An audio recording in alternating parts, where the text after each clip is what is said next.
Isabel Russo thought hiding behind a checkout counter would keep her safe.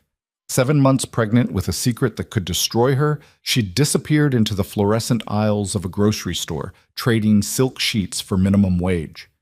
9 months ago, she'd divorced Luca DeMarco, the most dangerous man in the city, and walked away with nothing but the life growing inside her. She never told him about the baby, but when he walked through those automatic doors and his eyes locked on the unmistakable curve of her belly, everything shattered. One look. That's all it took. Now he knows. If you're hooked, stay until the end, and drop a comment telling me what city you're watching from so I can see how far this story travels. Hit that like button, and let's dive in.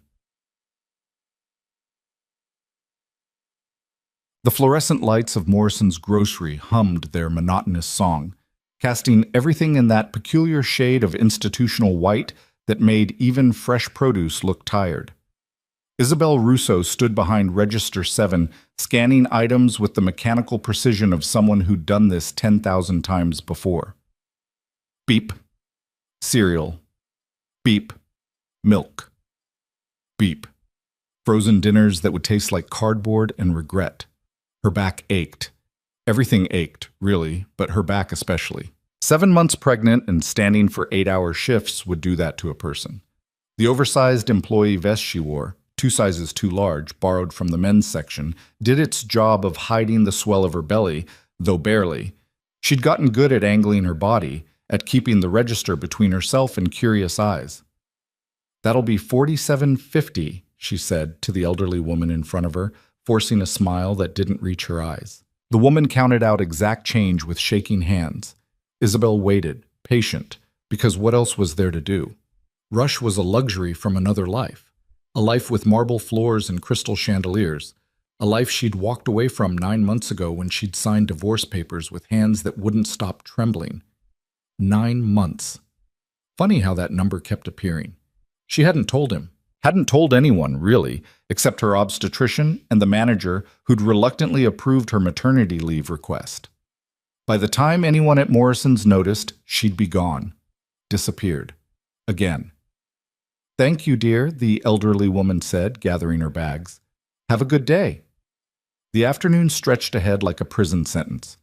Tuesday afternoons were always slow, the dead zone between lunch rush and dinner prep. Isabel restocked the candy display, methodically arranging chocolate bars while her mind wandered to dangerous places.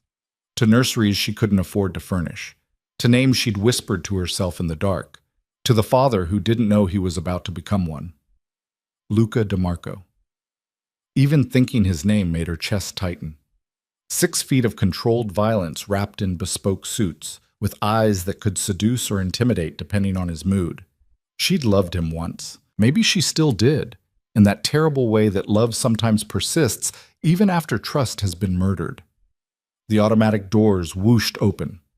Isabel didn't look up immediately. Customers came and went, an endless stream of strangers buying their dinner and their toilet paper and their small pieces of normalcy. But something made her glance toward the entrance. Maybe instinct, maybe fate. Her heart stopped. Luca DeMarco stood just inside the doorway, and he was looking directly at her, time fractured. The fluorescent lights seemed to brighten and dim simultaneously. The muzak playing overhead, some sanitized version of a song she used to know, became deafening white noise. He looked exactly the same. Dark hair swept back from a face that could have been carved from marble. Tailored charcoal suit that probably cost more than she'd make in 6 months. But it was his eyes that pinned her in place. Those impossibly dark eyes that had once looked at her with devotion and now held something more complicated.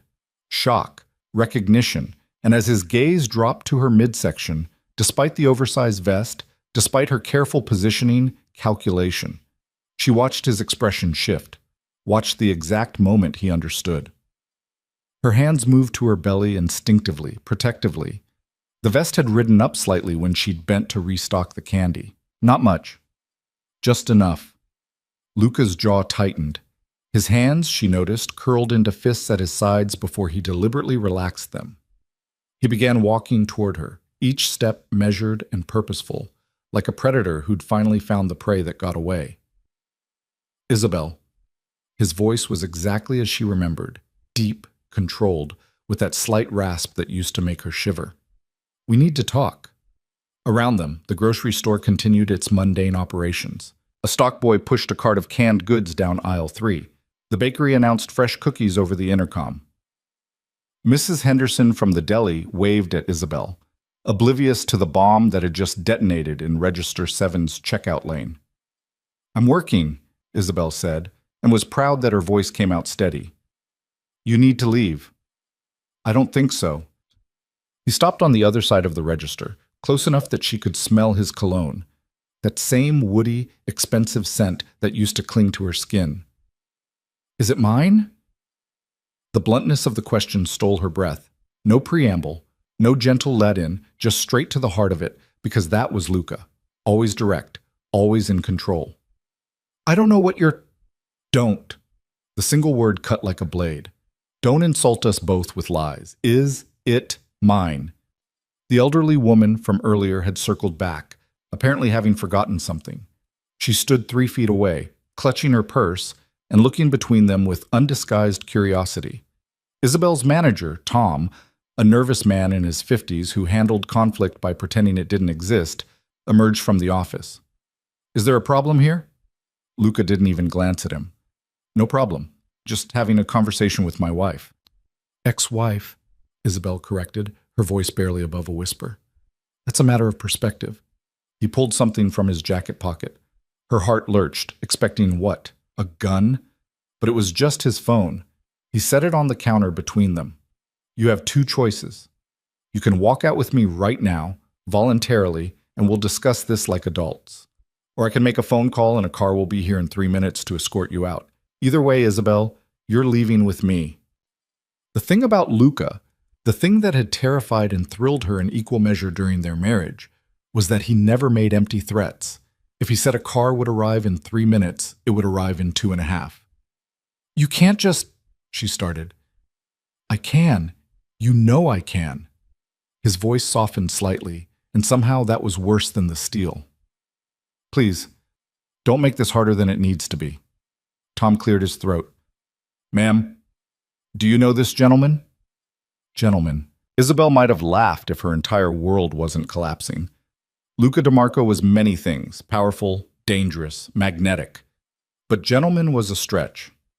"It's fine, Tom." The words tasted like ash.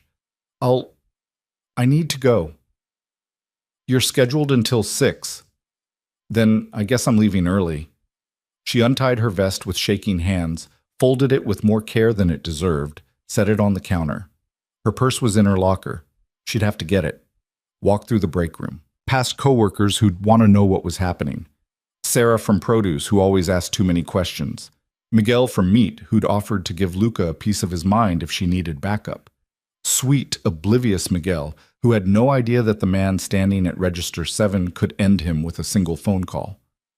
"I'll wait," Luca said, reading her hesitation. "Get your things." The break room was exactly as depressing as always.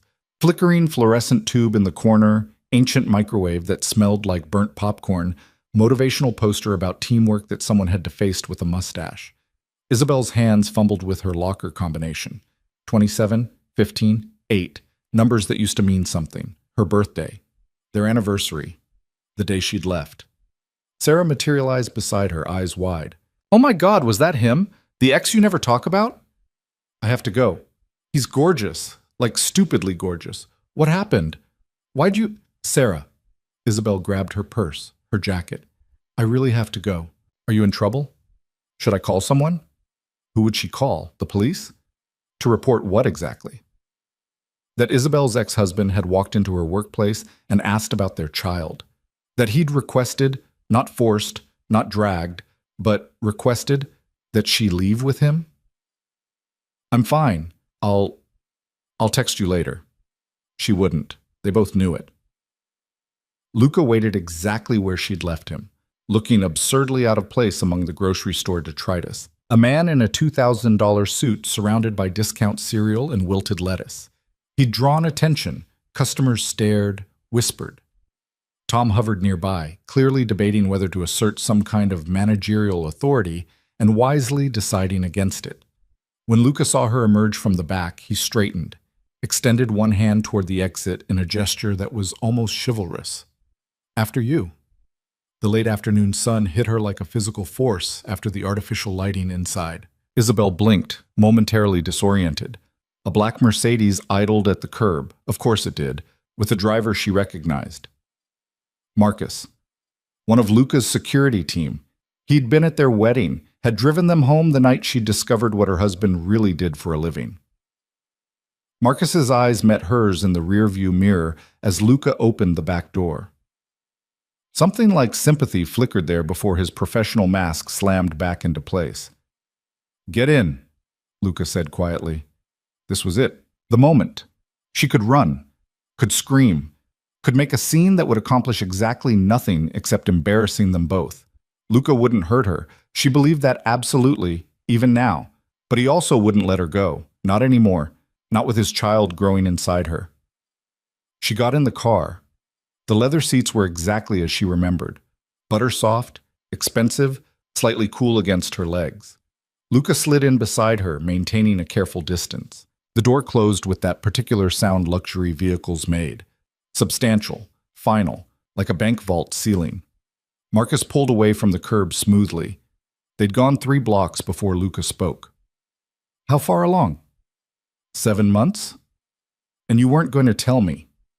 Not a question. An accusation wrapped in forced calm. Isabel stared out the window, watching her neighborhood slide past. The laundromat where she did her washing every Sunday. The bodega that sold day-old pastries for half price. The life she'd built from scraps and determination. "No," she admitted. "I wasn't." She felt rather than saw him absorb that. Felt the tension radiating off him in waves. Luca had always been a physical presence. The kind of man who filled a room just by entering it. In the confined space of the car, he was overwhelming. Why? Such a simple question. Such a complicated answer. "Because you would have done exactly this," she said finally, turning to face him. "You would have swooped in, taken control, made decisions for me. You would have protected you," he finished. "Protected our child. Yes, Isabel, I would have. I will." "I didn't ask for your protection." "You never do." His voice carried an edge of something that might have been pain. "That's always been your problem. Too proud, too stubborn, too willing to suffer rather than accept help." "Help?" The word came out sharper than intended. "Is that what you call it? Because it looks a lot like kidnapping from where I'm sitting. You're sitting in a car, heading somewhere safe, instead of standing on your feet for 8 hours selling groceries to people who don't even see you." He leaned back, rolling his shoulders like he was trying to release tension. "I call that an upgrade. I call that you making my choices for me, again." The silence that followed was heavy, weighted with all the arguments they'd had before. About control, about freedom, about what love meant when one person held all the power. Marcus turned onto Riverside Drive. Isabel's stomach dropped. She knew this route, knew exactly where they were going. "You're taking me to the estate. Where else would I take you?" "My apartment. My life. Your apartment is a 4th-floor walk-up with neighbors who deal drugs and locks that wouldn't stop a determined teenager." Luca's voice went hard. "You're 7 months pregnant with my child. You're not going back there. You don't get to decide that. Watch me." The estate appeared on the horizon. A sprawling Mediterranean-style compound that looked like it belonged in a movie about old money and older secrets. White stone walls, terracotta roof tiles, security cameras disguised as decorative light fixtures. Isabel had loved it once, had planned to raise children here back when she'd been naive enough to believe the man she married was just a successful businessman with unusual working hours. The gates opened silently as they approached. Coded entry, multiple layers of security, guards who carried guns they'd actually use. Not a home, a fortress. "This is insane," she whispered. "This is necessary." Luca's hand moved. She tensed, but he just loosened his tie with sharp, frustrated movements. "You want to hate me for it? Fine. Add it to the list. But you're staying here where I can keep you safe." "Safe from what? I was doing fine." "Were you?" He turned to face her fully now, and the intensity in his eyes made her breath catch. "Working yourself to exhaustion for minimum wage? Hiding from me? From everyone? That's fine, is it? It's better than being your prisoner. You're not my prisoner. You're my... He stopped, jaw working. You're carrying my child. That doesn't give you ownership of me. I never said it did. You're acting like it. The car stopped. They'd arrived at the main entrance, massive wooden doors that looked like they'd been salvaged from a cathedral. Marcus got out, opened Luca's door, then circled around to open hers. Isabel didn't move. I'm not getting out. Luca exhaled slowly. Isabel, no. You want to have this conversation?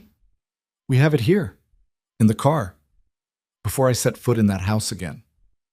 For a moment she thought he might argue, might simply reach over and physically carry her inside. He was strong enough, determined enough. Instead, he surprised her. Close the door, Marcus. Give us a minute. The door shut. They were alone again, suspended in this strange bubble of expensive leather and unresolved history. What do you want me to say? Luca asked quietly. That I'm sorry for wanting to protect you? I'm not. That I should have left you in that grocery store? I couldn't. The second I saw you, saw what you were hiding from me.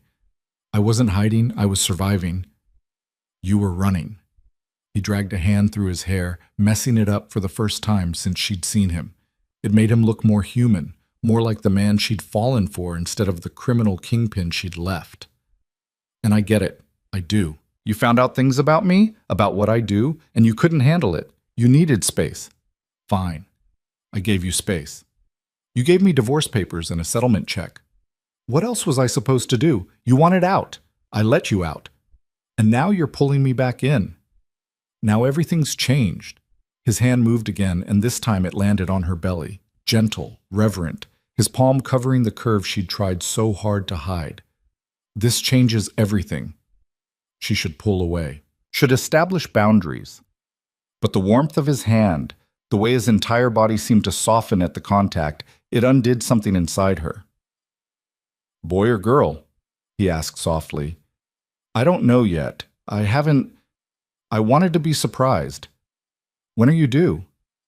November 15th, approximately. That's 2 months away. I'm aware. His thumb traced a small circle against her belly. Through her shirt, through all the barriers she'd tried to build, the gesture felt impossibly intimate. Have you been taking care of yourself? Proper prenatal care, vitamins, checkups? Yes, Luca. I'm not an idiot. I didn't say you were. I just... He pulled his hand back, curled it into a fist against his thigh. I need to know you're okay, that the baby's okay. We're fine. Define fine. Because from where I'm sitting, fine involved you working double shifts while pregnant and living in a neighborhood where I heard gunshots last month. How do you know about the double shifts? The silence that followed was damning. You've been watching me. Not a question. A realization that made her blood run cold. How long? Isabel, how long have you known where I was? He met her eyes, unflinching. Since about 2 weeks after you left. The world tilted. 2 weeks. You've known for 9 months where I was, and you didn't... You wanted space. I gave you space. I made sure you were safe. Made sure no one who might want to hurt me found you, but I didn't interfere. Not until you found out about the baby. Yes. No apology in his voice, no regret. I would have stayed away, Isabel. Would have let you build whatever life you wanted as long as you were safe. But this... His hand gestured between them, toward her belly. This I can't ignore. She wanted to be angry, wanted to rage at him for the surveillance, the manipulation, the arrogance of deciding what she needed. But underneath the anger was something more complicated, something that felt dangerously close to relief. Because the truth was, she'd been terrified. 7 months pregnant and alone, working herself to exhaustion, lying awake at night wondering what she'd do when the baby came. How she'd afford daycare. How she'd manage on maternity leave that was only partially paid. How she'd protect a newborn in an apartment with locks that didn't work and neighbors who made her nervous. She'd chosen pride over safety, independence over security, and maybe that had been brave. Or maybe it had just been stupid. If I come inside, she said slowly, it's not forever. It's temporary, until the baby comes. until I figure out what comes next. Whatever you need. And you don't make decisions for me about the baby, about my health care, about anything. We discuss. We decide together. Agreed. And I want my own space, my own room. Not, she couldn't quite meet his eyes. Not the bedroom we shared. Something flickered in his expression. Hurt, maybe. But he nodded. The guest wing. You can have the whole thing if you want. One room is fine. Then one room you'll have. It was too easy, too neat. She didn't trust it, but her back ached, and her feet hurt, and the thought of sleeping in a real bed instead of the second-hand mattress that made her back worse, it was seductive. Okay, she said finally. Okay? Luca opened his door, came around to help her out. His hand on her elbow was gentle, supportive without being controlling. Muscle memory kicked in. How many times had he helped her out of cars exactly like this? Guided her upstairs, across ballrooms, through the maze of his world. The interior of the house was exactly as she remembered and completely different. Same marble floors, same soaring ceilings, same grand staircase that curved up to the second floor. But the furniture had changed. The art was different, as if he'd tried to erase her from the space. Or maybe she was projecting. Mrs. Chen will show you to your room, Luca said, and as if summoned, the housekeeper appeared from the kitchen hallway. Mrs. Chen was in her 60s, kind-faced, efficient. She'd worked for Luca's family for decades, had tried to teach Isabel Italian cooking and basic Italian phrases during the brief year of their marriage. Miss Isabel's! Her face lit up, then carefully rearranged itself into professional neutrality. It's good to see you. Your room is ready. I put fresh flowers, lavender, the kind you like. She'd remembered. After all this time, she'd remembered. Thank you, Mrs. Chen. I'll have dinner sent up. You must be tired after... Her eyes flicked to Luca, uncertain how much to say. After work, Isabel finished. Yes, I'm exhausted. Go rest, Luca said. We'll talk more later. She should argue, should insist they finish this conversation now, establish rules and boundaries while she still had the energy to fight. But exhaustion pulled at her like a physical weight. Fine, later. Following Mrs. Chen up the grand staircase felt surreal, like stepping into a past life or a dream she couldn't quite wake from. The guest wing was in the east section of the house, overlooking the gardens. Mrs. Chen opened a door to reveal a bedroom that was somehow both impersonal and perfectly suited to her tastes. Cream-colored walls, comfortable furniture, French doors leading to a private balcony, and lavender, fresh lavender in a crystal vase on the bedside table. I'll bring dinner in an hour, Mrs. Chen said gently.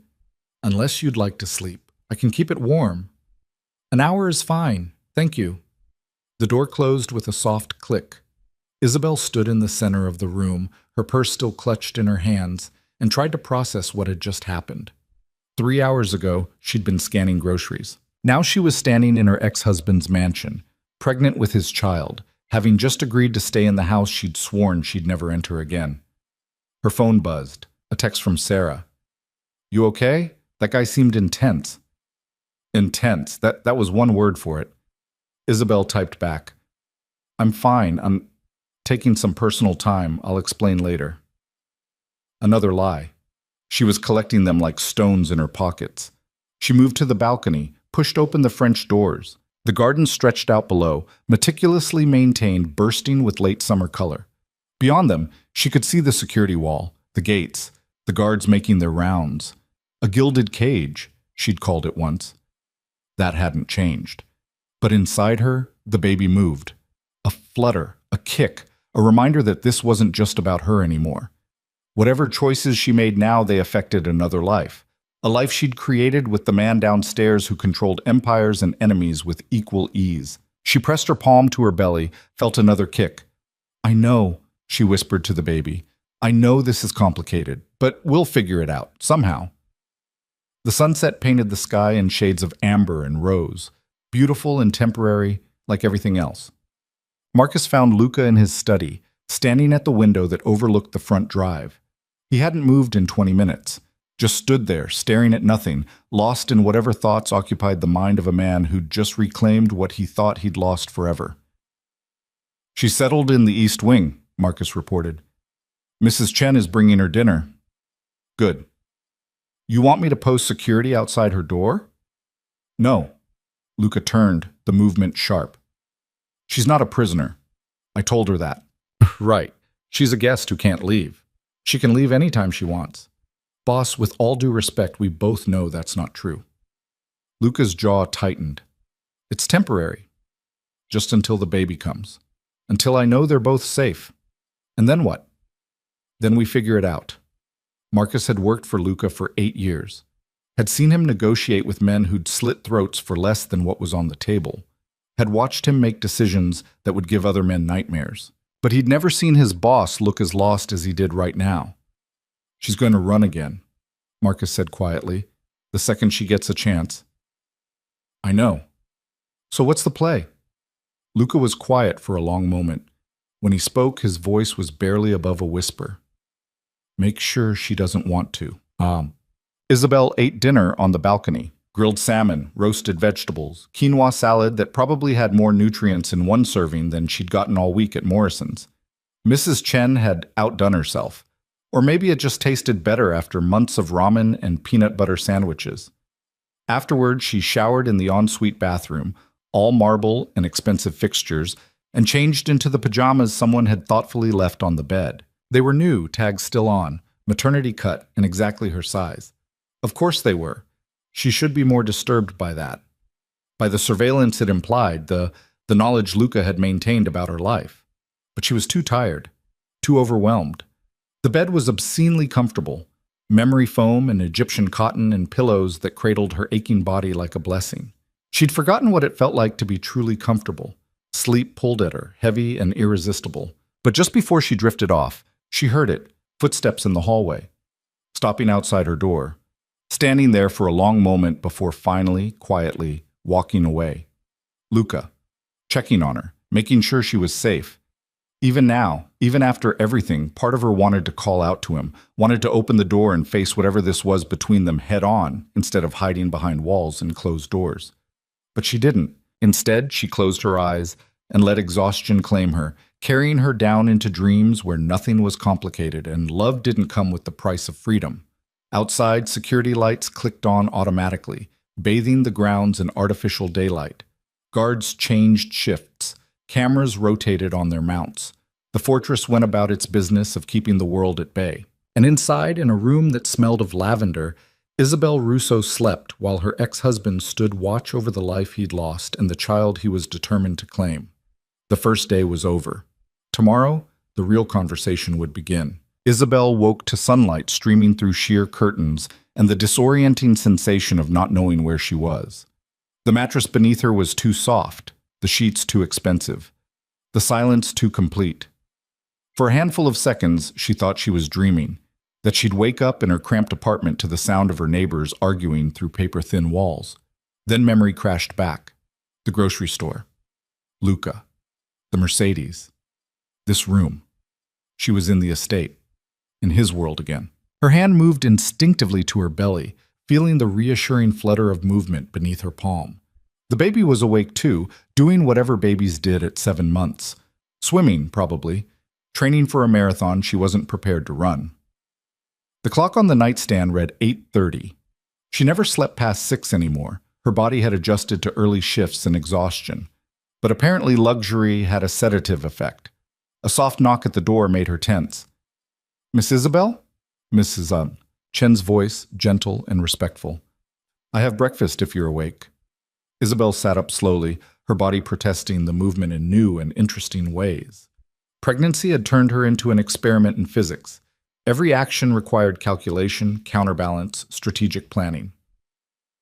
Come in. Mrs. Chen entered carrying a tray that looked like something from a 5-star hotel. Fresh fruit, whole grain toast, scrambled eggs that were actually scrambled, and not the powdered cafeteria variety, orange juice in a crystal glass. You didn't have to bring it up, Isabel said, though her stomach growled traitorously at the sight of real food. Mr. DeMarco thought you might want to eat in privacy this morning. Mrs. Chen set the tray on the small table near the balcony doors. He's asked if you'll join him in his study at 10, if you're feeling up to it. Asked, not demanded. not commanded.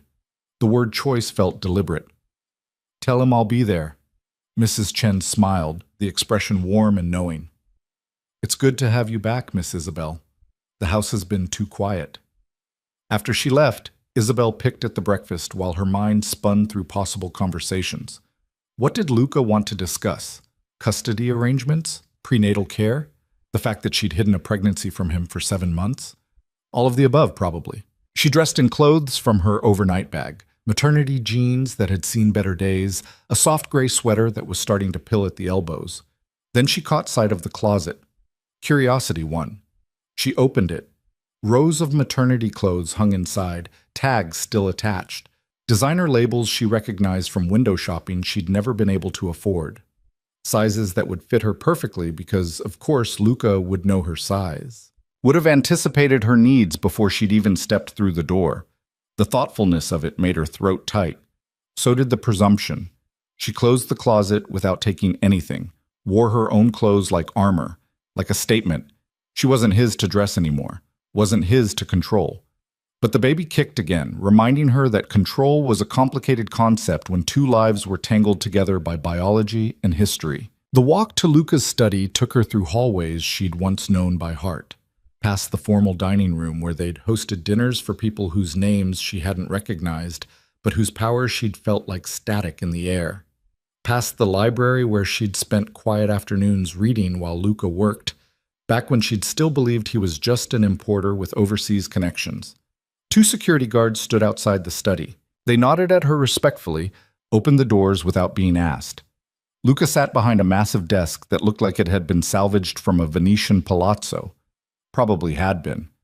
He was on the phone, speaking rapid Italian that she could only partially follow. Something about a shipment, about timing, about people who needed to be managed. He looked up when she entered, his eyes tracking her movement across the room. He held up one finger, "A minute, please," and finished his conversation with a few terse sentences that sounded like orders. When he hung up, he stood, gestured to the sitting area near the window rather than the formal chairs across from his desk. "Thank you for coming," he said, and the politeness was somehow worse than if he'd just commanded her presence. "Did I have a choice?" "You always have a choice, Isabel. I thought we established that yesterday." She settled into one of the leather armchairs, arranged herself as comfortably as pregnancy would allow. Luca took the chair across from her, close enough to talk but far enough to maintain respectful distance. "You slept well?" he asked. "Better than I have in months. The bed is—" She caught herself. "It's comfortable." "Good. I want you to be comfortable here." "Luca, let's not pretend this is a hotel stay. You brought me here because you found out about the baby, because you want control over the situation. Can we just be honest about what this is?" He leaned back, studied her with those dark eyes that missed nothing. "What do you think this is?" "A power play. You doing what you always do, making decisions for other people because you think you know what's best. And what would you have me do instead? Let you work yourself to exhaustion in a grocery store? Let you raise my child in an apartment that isn't safe? Pretend I don't know you're struggling? I was managing. You were surviving. There's a difference." The words hit harder than they should have because they were true. She had been barely surviving, each day a calculation of what she could afford to eat versus what the baby needed, whether she could skip a doctor's appointment to save money, how long she could ignore the leak in her ceiling before it became catastrophic. "I want to discuss logistics," Luca continued when she didn't respond. "I've arranged for Dr. Sarah Chen, no relation to Mrs. Chen, to see you. She's one of the best OBGYNs in the state. She can come here or you can go to her office, whichever you prefer." "I already have a doctor." "At the free clinic on 8th Street that has a 2-hour wait time and medical students who are still learning how to read an ultrasound?" He said it without judgment, just stating facts. "You deserve better care than that." It was fine. Fine. That word again. He leaned forward, elbows on his knees, close enough that she could see the shadows under his eyes. He hadn't slept well. "Isabel, you can be angry at me. You can hate that I found you, hate that I brought you here. But don't punish yourself or our baby because you're trying to prove a point." "This isn't about proving a point." "Then what is it about?" She wanted to say independence, wanted to say pride, but sitting in this beautiful room, her body finally not aching from standing all day, her stomach full of actual nutritious food. The righteousness felt hollow. "It's about not owing you," she said quietly. "The second I accept your help, I'm in debt, and debts to you come with strings attached." Something flickered in his expression. Pain, maybe. "Is that what you think? That I'd use our child as leverage?" "I think you'd do whatever it takes to get what you want. That's who you are." "And what do I want, Isabel?" The question hung between them, weighted with more than just words. What did Luca DeMarco want? Control of his empire, respect from his enemies, power that couldn't be questioned. But the way he was looking at her right now suggested something more complicated. "I want to know my child is safe," he said when she didn't answer. "I want to know you're both taken care of. Is that so terrible?" "It's not terrible. It's just conditional. You're taking care of us as long as we stay here, as long as I play by your rules." "What rules?" "I haven't given you any rules." "Not yet, but you will. That's how this works with you. Slowly. You'll start with reasonable requests.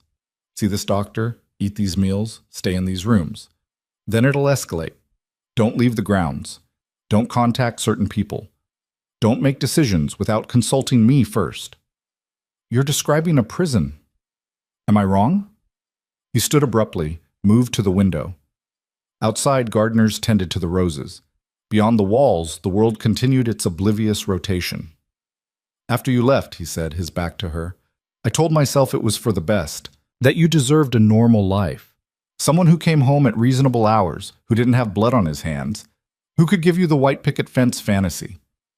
I never wanted a fantasy. I just wanted honesty." "I know." He turned to face her. "And I failed you in that. I kept secrets, did things you couldn't stomach, became someone you couldn't love." "I did love you." The admission came out softer than intended. "That was the problem. I loved you even after I found out what you really did. Even after I knew I should run, I wanted to stay. And that terrified me." The silence that followed felt alive, electric. All the things they'd never said during their divorce, too angry, too hurt, too proud, suddenly demanded air. "So you ran anyway," Luca said. "I ran because loving you meant compromising everything I believed in. You hurt people, Luca. You deal in things that destroy lives, and I can't be complicit in that. I protect people too. The businesses I control, the neighborhoods I oversee, they're safer because of what I do. The police can't help them. The system failed them, but I can. That's rationalization. That's reality." He moved closer, and she felt the shift in air pressure, the way space contracted around him. "You want to paint me as a villain? Fine. I've made peace with what I am. But don't pretend the world is black and white. Don't pretend the people you think are heroes don't have blood on their hands, too. At least they have laws. Oversight. They don't just decide who lives and dies based on what? Justice? You think the courts serve justice, Isabel? You think the system works? I think it's better than one man deciding he's judge, jury, and executioner. Even when that man protects the innocent, stops the predators your precious system lets walk free." They were treading into old territory, the same arguments they'd had before, circular and unwinnable because they came from fundamentally different places. "This isn't productive," Isabel said, pressing her fingers to her temples where a headache was forming. "We can't change who we are or what we believe. We proved that already." Luca's jaw worked, tension evident in every line of his body. Then, visibly, he forced himself to relax. "You're right. I'm sorry." He returned to his chair, deliberate distance restored. "We're not here to rehash the past. We're here to discuss the future." "Okay, so discuss." "I want to be involved. With the pregnancy, with the birth, with raising our child. I want to know the due date, the doctor's appointments, the ultrasounds. I want to be there." "That's reasonable." "I also want you to stay here until the baby comes. After that, we can discuss other arrangements. But for the next 2 months, I need to know you're safe. And after? What happens after the baby comes?" He was quiet for a moment, choosing his words carefully. "That depends on you. If you want to leave, I won't stop you. But I'll want custody arrangements, legal documentation. regular access to my child. Split custody? Weekends and holidays? If that's what you want. Though the words sounded like they cost him something. Isabel's hand moved to her belly again, that unconscious gesture of protection. The baby kicked against her palm, and she wondered if it could sense the tension, the unspoken complications of the life waiting outside her womb. I need to think about it, she said finally. Take whatever time you need, but Isabel... He waited until she met his eyes. Know that whether you stay or go, whether you love me or hate me, I will be part of this child's life. That's non-negotiable. I never said you wouldn't be. Didn't you? When you hid the pregnancy for 7 months? The accusation stung because it was fair. She had planned to keep the baby a secret, had convinced herself it was protecting her child from Luca's world, when maybe, truthfully, she'd just been protecting herself from having to face him again. I was scared, she admitted, of what you'd do, of what you'd become to our child. And now? Now I'm still scared, but I'm also tired of running. Something shifted in his expression. Hope, maybe, or relief. That's a start. A knock at the door interrupted them. Marcus entered without waiting for permission, his face set in professional lines that didn't quite hide his urgency. Boss, we have a situation. Luca's entire demeanor changed. The man who'd been negotiating with his ex-wife vanished, replaced by something harder, more dangerous. What kind of situation? The Rossi family. They're making noise about the waterfront contracts. Vinny called, says they're not happy about being cut out. I'll handle it. He stood, already moving into whatever mental space he occupied when dealing with business. Then he caught himself, turned back to Isabel. I'm sorry. I need to take care of this. It's fine. I'll just... She gestured vaguely toward the door. Stay, please. I'll only be a few minutes. But she was already standing, already retreating toward safety and distance. Handle your business, Luca. I'll be in my room. She left before he could argue, Marcus holding the door for her with an expression that might have been sympathetic if he'd been anyone else. In the hallway, she heard their voices shift to Italian, rapid-fire and intense. The Rossi family. Waterfront contracts. The language of Luca's world, which had never stopped being his world just because she'd left it. Back in her room, Isabel stood at the balcony and watched the grounds. Guards patrolled. Cameras swept. The fortress maintained its vigilance against threats she couldn't see but knew existed. This was the life her child would inherit. Power and danger, wealth and violence, protection that came at the cost of freedom. She'd thought leaving Luca meant escaping that world. But biology had different plans. Her phone buzzed. Multiple texts from Sarah at the grocery store asking if she was okay, if she needed anything, if that man was bothering her. Sweet Sarah, who thought the biggest danger in Isabel's life was an overbearing ex-boyfriend. If only. She was drafting a response when the door opened without knocking. Luca strode in, his face darker than she'd seen it since yesterday. We have a problem, he said without preamble. What kind of problem? The kind where people know you're here. Word travels fast in my world, Isabel. The fact that my ex-wife showed up pregnant, people are talking. People who might see you as a weakness. I'm not your weakness. You are. You were the moment I put that ring on your finger, and you became it again the second you started carrying my child. He moved to the window, checked the sight lines with the practiced eye of someone who'd survived multiple assassination attempts. I'm increasing security. No one gets on the grounds without my explicit approval. Luca, you're being paranoid. I'm being careful. There's a difference. He turned to face her, and the intensity in his eyes made her breath catch. You don't understand what my world is like. What people would do if they thought they could hurt me by hurting you. Then maybe you should let me leave if I'm such a liability. You're not leaving. The words came out hard, absolute. Then softer. Please. Just until the baby comes. Let me keep you safe. The please broke something in her. Luca DeMarco didn't say please, didn't ask. Commanded and expected obedience. But he was asking her now, and the vulnerability in it was almost worse than his control.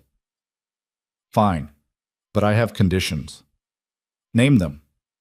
I want internet access, my phone, my laptop, no restrictions. I want to be able to contact my friends, my former coworkers. I want them to know I'm okay. Done. I want to attend my doctor's appointments, My real doctor, not some stranger you've vetted. I'll send a security team with you. That's not non-negotiable. You want to leave the grounds, you take protection. That's the rule. She wanted to argue, but the look on his face said this was the line he wouldn't cross. His control in exchange for her illusion of freedom. Fine, 1 guard, not a team. 1. 2. And Marcus drives. 1 guard, Marcus drives, and I pick which appointments you attend. He considered this, calculating odds and risks in whatever algorithm governed his decisions. Agreed, but I want to be at the ultrasound. When you find out the gender, I want to be there. The request was so unexpectedly earnest that it caught her off guard. This was the man she'd fallen for, the one who existed underneath the criminal empire and the ruthless reputation, the one who wanted to see his child on a grainy ultrasound screen like any normal father.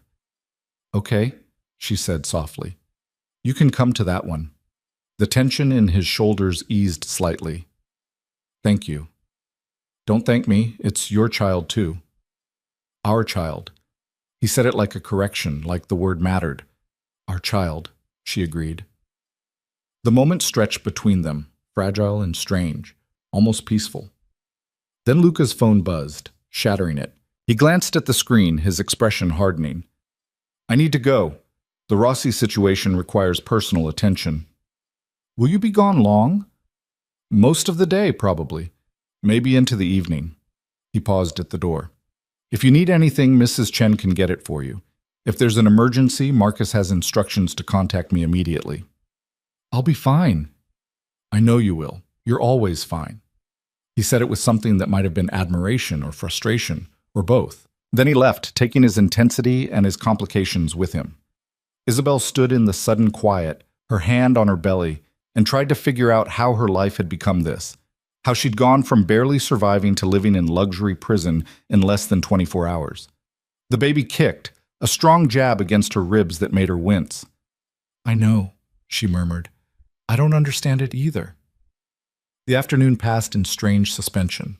Isabel explored the guest wing, finding rooms that had been prepared but never used. Bathrooms stocked with expensive toiletries, closets empty and waiting. Mrs. Chen brought lunch, a sandwich that wasn't from a vending machine, soup that tasted homemade because it was. How long have you known? Isabel asked as Mrs. Chen set down the tray. Known what, dear? That I was pregnant, that Luca knew where I was. Mrs. Chen's expression became carefully neutral. I make it a policy not to involve myself in Mr. DeMarco's private affairs. That's a diplomatic way of saying you knew. Perhaps. The housekeeper smoothed her apron, a nervous gesture that was unlike her. For what it's worth, he was very concerned about you, asked about you often, made sure you were safe even when you didn't know he was watching. That's supposed to make me feel better? That he's been surveilling me? That's supposed to make you understand that whatever else Luca DeMarco is, whatever darkness exists in his world, his feelings for you were never part of the performance. Before Isabel could respond, Mrs. Chen excused herself, leaving behind the food and the uncomfortable truth. The rest of the day crawled past. Isabel tried to read, tried to watch television, tried to do anything but think about the fact that she was back in this house, back in this life, back in Luca's orbit like a planet that couldn't escape its sun's gravity. By 6 o'clock, she was restless. She ventured downstairs, found the library, pulled books at random without really reading them. The house felt enormous and empty without Luca's presence, as if he was the thing that gave it life and purpose. Marcus found her there around 7. Boss says he won't be back until late. Wants to know if you need anything. I'm fine. You've been in here for 2 hours, staring at the same page. She looked down, realized he was right. She'd been holding a book about Italian Renaissance art without actually seeing any of it. Just thinking, she said. About? Whether I made a mistake coming here. Whether I should have fought harder to stay away. Marcus leaned against the doorframe, the posture casual even though nothing about him was ever truly relaxed. Can I speak freely? Have I ever stopped you? Boss is different with you, always was. When you left, something in him shut down. He was functional, effective, but cold. Like the human part checked out and just left the machine running. I'm not responsible for his emotional state, Marcus. Didn't say you were. Just saying that seeing him today, seeing him with you back here, It's the first time in 9 months I've seen him actually alive instead of just going through the motions. That doesn't change what he is, what he does. No, it doesn't. Marcus straightened, professional mask sliding back into place. But maybe it changes what he could become. For the right reason. He left before she could unpack that statement, before she could explain that she wasn't here to save Luca from himself, wasn't here to be his redemption arc. She was just here because she didn't have anywhere else to go. Dinner came and went. Isabel ate in her room again, watched the sun set over the gardens, tried to reconcile the strange duality of feeling both trapped and safe. Around 10, she heard a car in the drive, footsteps in the hall, a pause outside her door. She held her breath, waiting for the knock. It didn't come. After a moment, the footsteps continued down the hall to what she knew was the master suite. Luca checking on her without disturbing her, respecting the boundaries they'd established. It should have made her feel better. Instead, it made her feel lonely.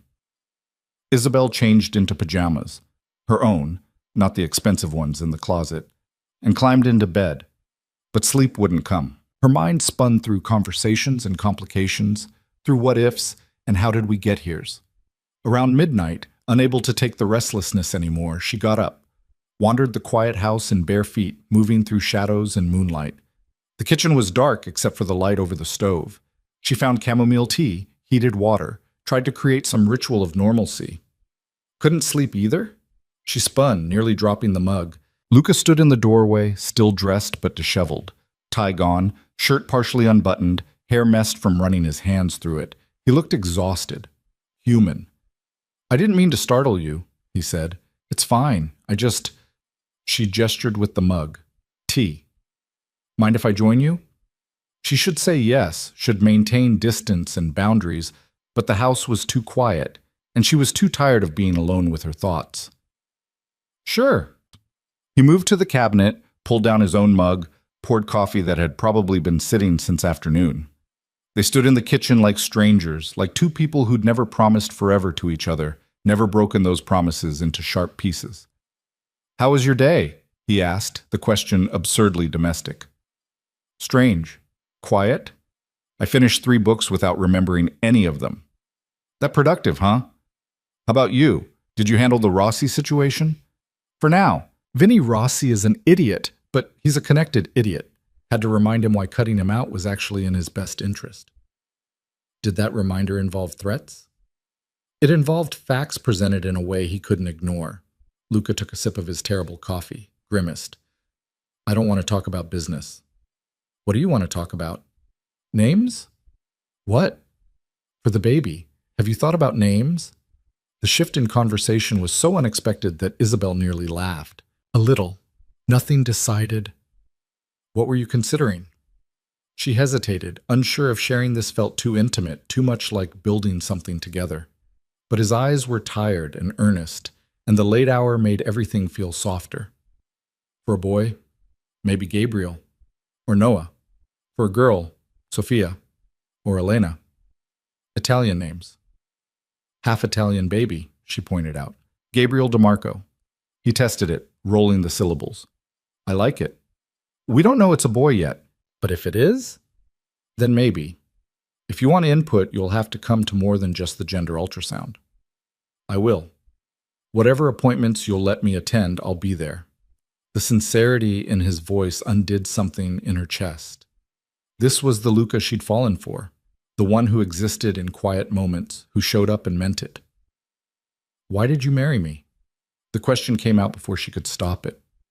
"Really, you could have had anyone. Someone who understood your world, who could handle it. Why choose someone like me?" Luca set down his coffee, considered the question with the gravity it deserved. "Because you saw me. Not the power, not the reputation, just me. When you looked at me, I wasn't the heir to an empire or the man people feared. I was just Luca. And now?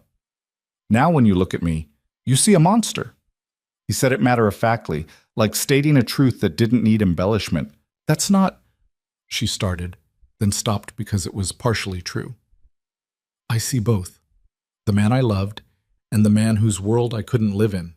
They exist in the same person, and I don't know how to reconcile that." "Maybe you don't have to."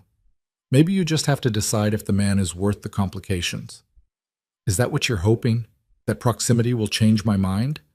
I'm hoping that time will let us figure out what comes next, without pressure, without expectations. He moved closer, not touching, but close enough that she could feel his warmth. I'm hoping that maybe we can be friends, Isabel. Co-parents? People who care about each other even if we can't be together. The word friends sounded wrong applied to them. Too simple for the complexity of what they'd been, what they still were. I don't know if we know how to be just friends, she admitted. Then we'll learn. The baby chose that moment to kick, hard enough that Isabel gasped. Her hand flew to her belly, and without thinking, Luca's followed. Can I? He asked, his palm hovering over where hers rested. She nodded, unable to speak past the sudden tightness in her throat. His hand settled against her belly, warm and gentle. They stood like that, connected by the life between them, and waited. The baby kicked again. A strong jab directly under Luca's palm. His expression transformed, wonder and shock and something that looked like fear. That's your child, Isabel finished, saying hello. My child. He said it with reverence, with the weight of someone understanding something for the first time. His other hand joined the first, cradling her belly like it contained the entire world. Our child. The moment stretched, intimate and overwhelming. Isabel knew she should step back, reestablish distance. But his hands were gentle, and his eyes held tears he was too proud to let fall, and she couldn't bring herself to break this. I'll do better, Luca whispered. I swear to you, Isabel. I'll be better. For this baby. For you. Whatever it takes. Luca, I know I can't change what I am, can't walk away from my world, but I can be better within it. I can choose mercy over vengeance, protection over punishment. I can try. She wanted to believe him, wanted to believe that people could change, that love could redeem, that their child could be the catalyst for transformation.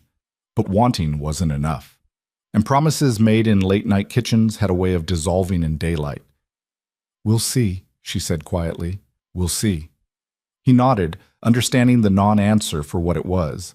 Slowly, reluctantly, he pulled his hands away. You should sleep, he said. You look exhausted. So do you.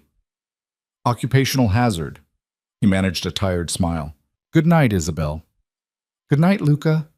She left him in the kitchen with his terrible coffee and his promises, climbed the stairs to her borrowed room, and tried not to think about how natural it had felt to stand with his hands on her belly, their child moving between them.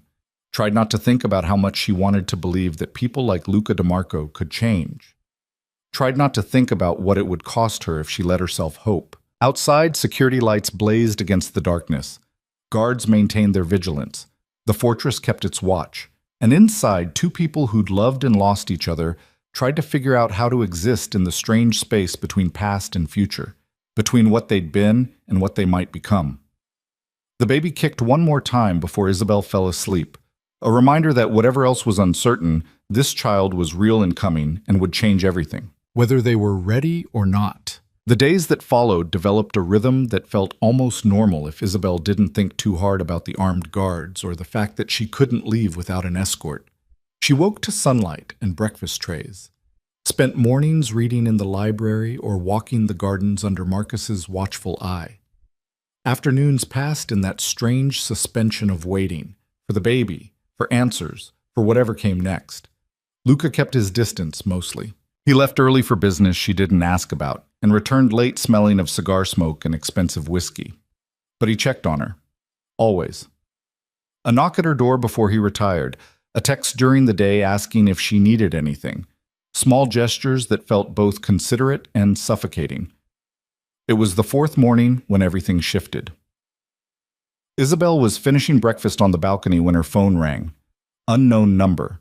She almost didn't answer, but something made her click accept. Isabel Russo? A male voice, unfamiliar, with an accent she couldn't quite place. Who is this? An old friend. Well, friend of a friend. Adrian Cole sends his regards. The name hit her like ice water. Adrian. Her ex-boyfriend from college, the relationship that had ended 2 years before she'd met Luca. They'd parted amicably, stayed in occasional contact through social media, the kind of friendly distance that suggested no hard feelings. I haven't talked to Adrian in years, she said carefully. How did you get this number? That's not important. What's important is that Adrian has been trying to reach you. Says you two need to talk about old times, about timing. Something in the way he said timing made her stomach clench. I don't understand. He thinks you might, says to tell you he did the math. 9 months ago, you and he reconnected in Chicago, had drinks, spent the evening catching up. The voice paused, letting the implications sink in. Says to tell you he counted backwards from when he saw the pregnancy announcement. What pregnancy announcement? I didn't announce anything? Social media is a funny thing. Someone posted a photo from Morrison's grocery, tagged you, speculation spread, Adrian saw it, started thinking about Chicago. Isabel's mind raced. Chicago. She had gone to Chicago 9 months ago, right after leaving Luca. Had needed to get away, clear her head. Adrian had been there for a conference. They'd run into each other at a hotel bar, had drinks, dinner, spent hours talking about their lives. And then, no. It had just been dinner, conversation. She'd gone back to her hotel alone, woken up the next morning, and driven home. Hadn't she? The night was fuzzy. She'd been drinking, not heavily, but enough. Had been emotionally raw, devastated from the divorce. The details felt slippery, like trying to hold water. I need to speak with Adrian directly, she said, her voice steadier than she felt. He'd like that. But there's a complication. See, Adrian's a respected guy, successful, getting married next month, finding out he might have a kid with an ex-girlfriend. That's messy. Bad for his image, bad for his engagement. What do you want? Just a conversation. You, Adrian, maybe a paternity test to clear things up. Settle it quiet-like before word gets around and things get complicated for everyone. The baby is Luca DeMarco's. She said it with conviction she needed to feel. Maybe. But Adrian wants to be sure. And I think you want to be sure too, don't you? I can hear it in your voice. That little doubt. I'm not discussing this with a stranger. Tell Adrian to call me himself. Adrian's a careful man. Doesn't make calls that could be traced back to him. But he'll be at the Riverside Hotel tomorrow, 2 p.m., room 412. Come alone. Have a conversation. Get some clarity. I'm not going anywhere alone. Then bring your security. Bring your ex-husband if you want. But Isabel? The voice dropped, became almost gentle. You've been running from hard truths for a while now. Maybe it's time to stop. The line went dead. Isabel sat frozen, her untouched breakfast growing cold, her mind spinning through implications and memories and terrible possibilities. The Chicago trip had been 9 months ago, right after the divorce, right in the window when... No, she'd been with Luca then. They'd been separated but not officially divorced for another 2 weeks. The night before she'd left for Chicago, Luca had shown up at the apartment she'd been staying at. They'd fought, and then the fight had dissolved into something else, the way their arguments always had. Desperation and familiarity, and one last time that had felt like goodbye. That had to be when she'd gotten pregnant. That night with Luca, not some fuzzy evening in Chicago she could barely remember. But what if she was wrong? Her hands shook as she pulled up her phone's calendar, started counting backwards from her due date. The dates aligned with that last night with Luca, but they also aligned with Chicago, depending on exactly when conception had occurred. The margin of error was narrow, but it existed. She needed to think. Needed to process this without... Isabel? She looked up. Luca stood in the doorway to her room, and the expression on his face said he knew something was wrong. How long have you been standing there?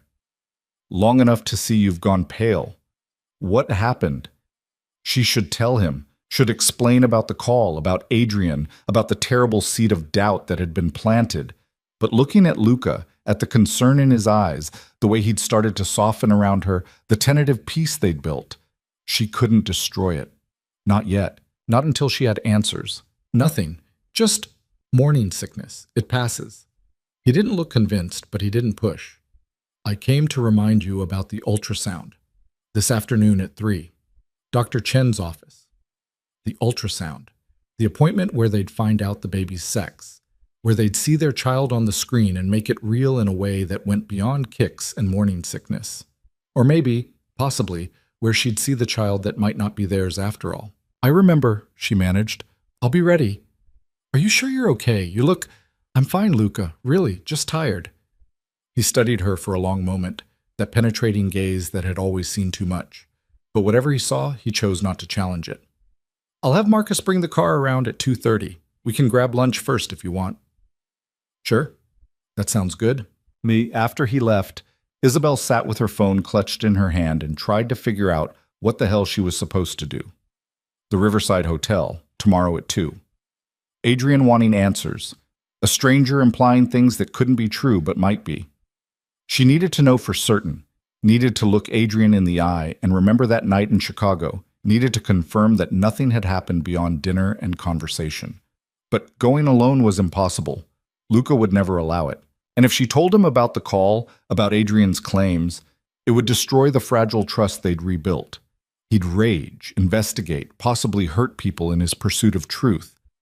That's who he was, how he operated, unless she could handle it herself first, get answers privately, confirm what she already knew, that the baby was Luca's, and make this all go away before it became a problem. The morning crawled past in agonizing slowness. Isabel tried to read, to distract herself, but the words blurred together. At noon, Mrs. Chen brought lunch. At 2:30, Marcus appeared with the car keys. Luca met her in the foyer, changed from his business suit into something more casual, dark jeans, a charcoal sweater that made his eyes even darker. He looked less like a crime boss and more like the man she'd fallen for. It made everything harder. "Ready?" he asked, offering his arm. She took it because refusing would raise questions. They walked to the car together, Marcus holding doors and maintaining professional silence. The drive to Dr. Chen's office took 20 minutes through afternoon traffic. Luca spent it on his phone, handling business in clipped Italian that sounded like instructions. Isabel spent it staring out the window and trying not to think about hotel rooms and paternity tests and the way certainty could dissolve with a single phone call. Dr. Chen's office was in a medical building downtown, all glass and steel and the kind of expensive that screamed exclusive clientele. The waiting room had exactly 2 other patients, both women who looked like they'd stepped out of magazine spreads, old money meeting new pregnancy.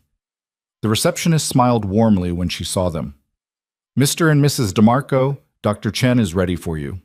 Isabel didn't correct the missus. What was the point? The examination room was nicer than any medical space she'd been in before. Soft lighting, comfortable furniture, equipment that looked like it cost more than her old apartment. Dr. Chen herself was in her 40s, professional but warm, with kind eyes that had probably seen every kind of pregnancy drama imaginable. "Isabel, it's wonderful to finally meet you. Lucas told me so much." She shook hands, gestured to the examination table. "Let's take a look at this baby, shall we?" The process was familiar by now, the cold gel on her belly, the ultrasound wand pressing against her skin, the screen that would show shapes and shadows that somehow translated to human life. Luca stood beside her, his hand finding hers and squeezing gently. On the screen, their baby materialized in grainy black and white. "There's the head," Dr. Chen narrated, moving the wand. "Beautiful development. And here's the heart. See it beating? Strong and steady. Everything looks perfect." Isabel's throat tightened. Perfect. This baby was perfect. Real. Hers. Theirs. "Would you like to know the sex?" Dr. Chen asked. Isabel looked at Luca. He looked back at her, and something passed between them. A question, a confirmation, a shared moment that felt like it belonged to the people they'd been before everything got complicated. "Yes," they said together. "Doctor." Chen smiled, moved the wand slightly. "Congratulations. You're having a boy." "A boy." Isabel felt tears spring to her eyes unbidden. A son. Gabriel, maybe. Or Noah. A little person who would have Luca's dark eyes and her stubbornness and a whole life ahead of him. Luca's hand tightened on hers, and when she glanced at him, she saw his eyes were wet too. "A son," he whispered, his voice rough with emotion. "We're having a son." Doctor. Chen printed images, provided information about the next steps, scheduled another appointment for 4 weeks out. Isabel absorbed it all mechanically, her mind split between the joy of seeing her baby and the terrible doubt eating at her certainty. What if this child wasn't Luca's? What if Adrian's math was right and hers was wrong? What if she'd destroyed any chance at reconciliation over a pregnancy that would prove she'd moved on faster than she'd admitted? In the car on the way back, Luca couldn't stop looking at the ultrasound photos. We should start thinking about the nursery. What colors do you want? Traditional blue or something else? I don't know, maybe gray with yellow accents? Whatever you want. We can hire a designer, or you can do it yourself if you prefer. The normalcy of the conversation felt surreal. They were discussing nursery colors while her entire world was potentially crumbling. Tomorrow, she'd meet Adrian. Tomorrow, she'd get answers. And then, Isabel? Luca's voice pulled her back. You're doing it again. Going somewhere else in your head. What's wrong? Nothing. I'm just processing. It's a lot. Finding out we're having a son. We don't have to decide everything today. Take your time. But time was the one thing she didn't have. Tomorrow. The Riverside Hotel. 2 p.m. That night, Isabel barely touched her dinner. She pleaded exhaustion, retreated to her room early, but sleep wouldn't come. She lay in the dark, one hand on her belly, feeling her son move and wondering whose features he'd inherit. Around midnight, she heard Luca's footsteps in the hall. The pause outside her door, but tonight the pause stretched longer. Then, a soft knock. Isabel, are you awake? She could pretend to be asleep. Should pretend. But something made her answer. I'm awake. The door opened.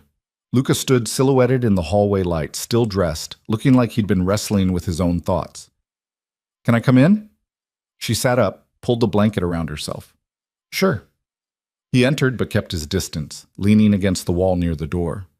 I keep thinking about today, about seeing our son on that screen, about how real it all suddenly became. I know, me too.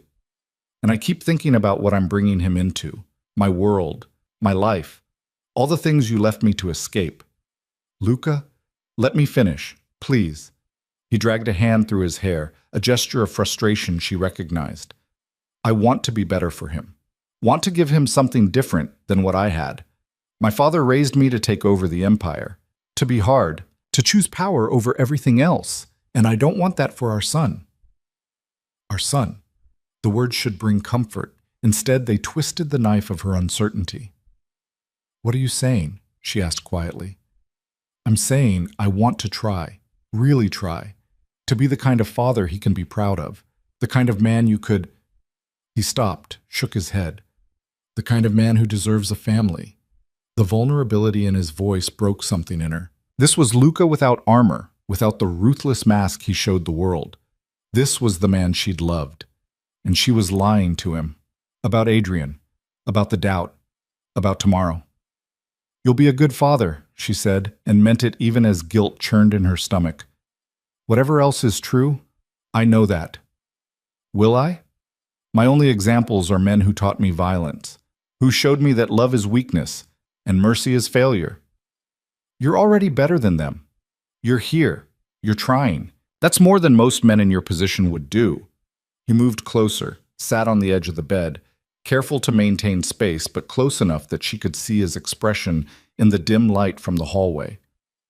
I need to tell you something, he said, about Chicago. Her heart stopped.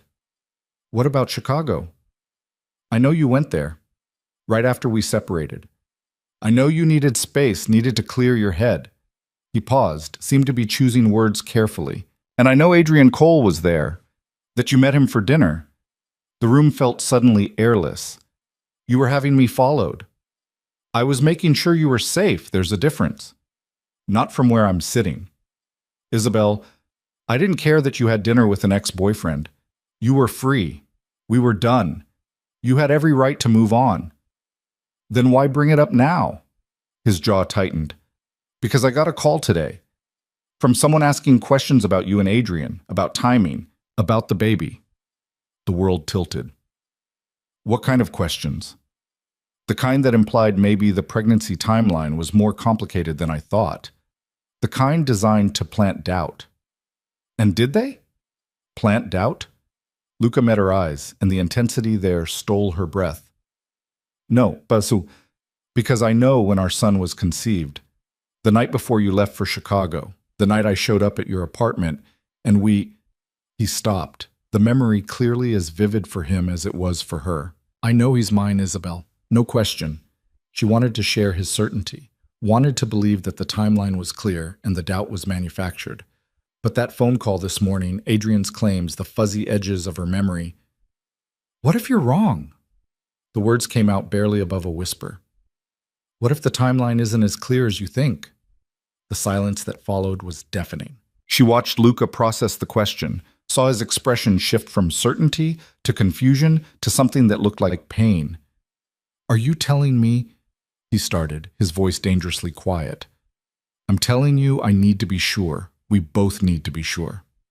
I am sure. But I'm not. The admission cost her, but it was true. That night in Chicago with Adrian, I don't remember all of it clearly. I was drinking, I was emotional, and the next morning I just assumed nothing happened. But what if I'm wrong? What if there's even a small possibility that... Stop! Luca stood abruptly, and the movement was sharp enough to make her flinch. You're saying you might have slept with him. I'm saying I don't remember, and that terrifies me. Jesus Christ, Isabel. He turned away, hands fisted at his sides, every line of his body radiating tension. So what, you want a paternity test? Want to confirm what I already know? Would that be so terrible, to have proof? To be absolutely certain? It would be an insult. To me. To what we had. To our son. Or it would be responsible, making sure before we build everything on an assumption that might be wrong. He spun back to face her, and the anguish in his eyes made her chest ache. I held your hand today while we saw our son on that screen. Our son, Isabel. And now you're telling me you're not even sure he's mine? I'm telling you, I got a phone call that raised questions I can't ignore. That Adrian thinks there's a possibility, that I need answers. Who called you? I don't know. Someone representing Adrian. And you didn't think to tell me, to let me handle it? Because this is exactly what you do. Get angry, make threats, turn it into something violent when it doesn't have to be. It's already violent. His voice dropped to something cold and dangerous. Someone is questioning my child's paternity, trying to undermine what we're building here. You think I'm going to let that stand? I think you're going to turn this into a war when what we need is a simple blood test. There's nothing simple about it. He moved to the door, every movement controlled fury. But fine. You want certainty? We'll get certainty. I'll arrange for a prenatal paternity test. We can have results in 3 days. Luca, don't. Just don't. He paused in the doorway, his back to her. I thought we were making progress. Thought maybe we could find our way back to something that resembled trust. But you've been doubting this whole time. Doubting me. Doubting us. That's not fair. Fair? He laughed, bitter and sharp. You're carrying what I thought was my child, and you're telling me it might be another man's. Tell me what's fair about that. Tomorrow she'd still meet Adrian, still get her answers. The paternity test Luca would arrange would take 3 days. 3 days of living in this house with his doubt and her guilt, waiting for science to confirm what her heart wanted to believe, that her son was Luca's, that the night in Chicago was nothing, that certainty was possible. Outside her window, security lights blazed, guards maintained their watch. The fortress stood against the darkness, but inside the foundations had started to crack, and Isabel didn't know if anything could hold them together when the truth finally came to light. She pressed her hand to her belly, felt her son's familiar kick. I'm sorry, she whispered to him. I'm so sorry. But sorry didn't change the doubt, didn't erase the questions, didn't make the next 3 days any less terrifying. Tomorrow she'd face Adrian. Tonight, she'd face the fact that she might have just destroyed the last chance at the family she'd secretly started to hope for. The baby kicked again, stronger this time, almost angry, as if even he knew that something fundamental had shifted and nothing would ever be quite the same again. Sleep never came.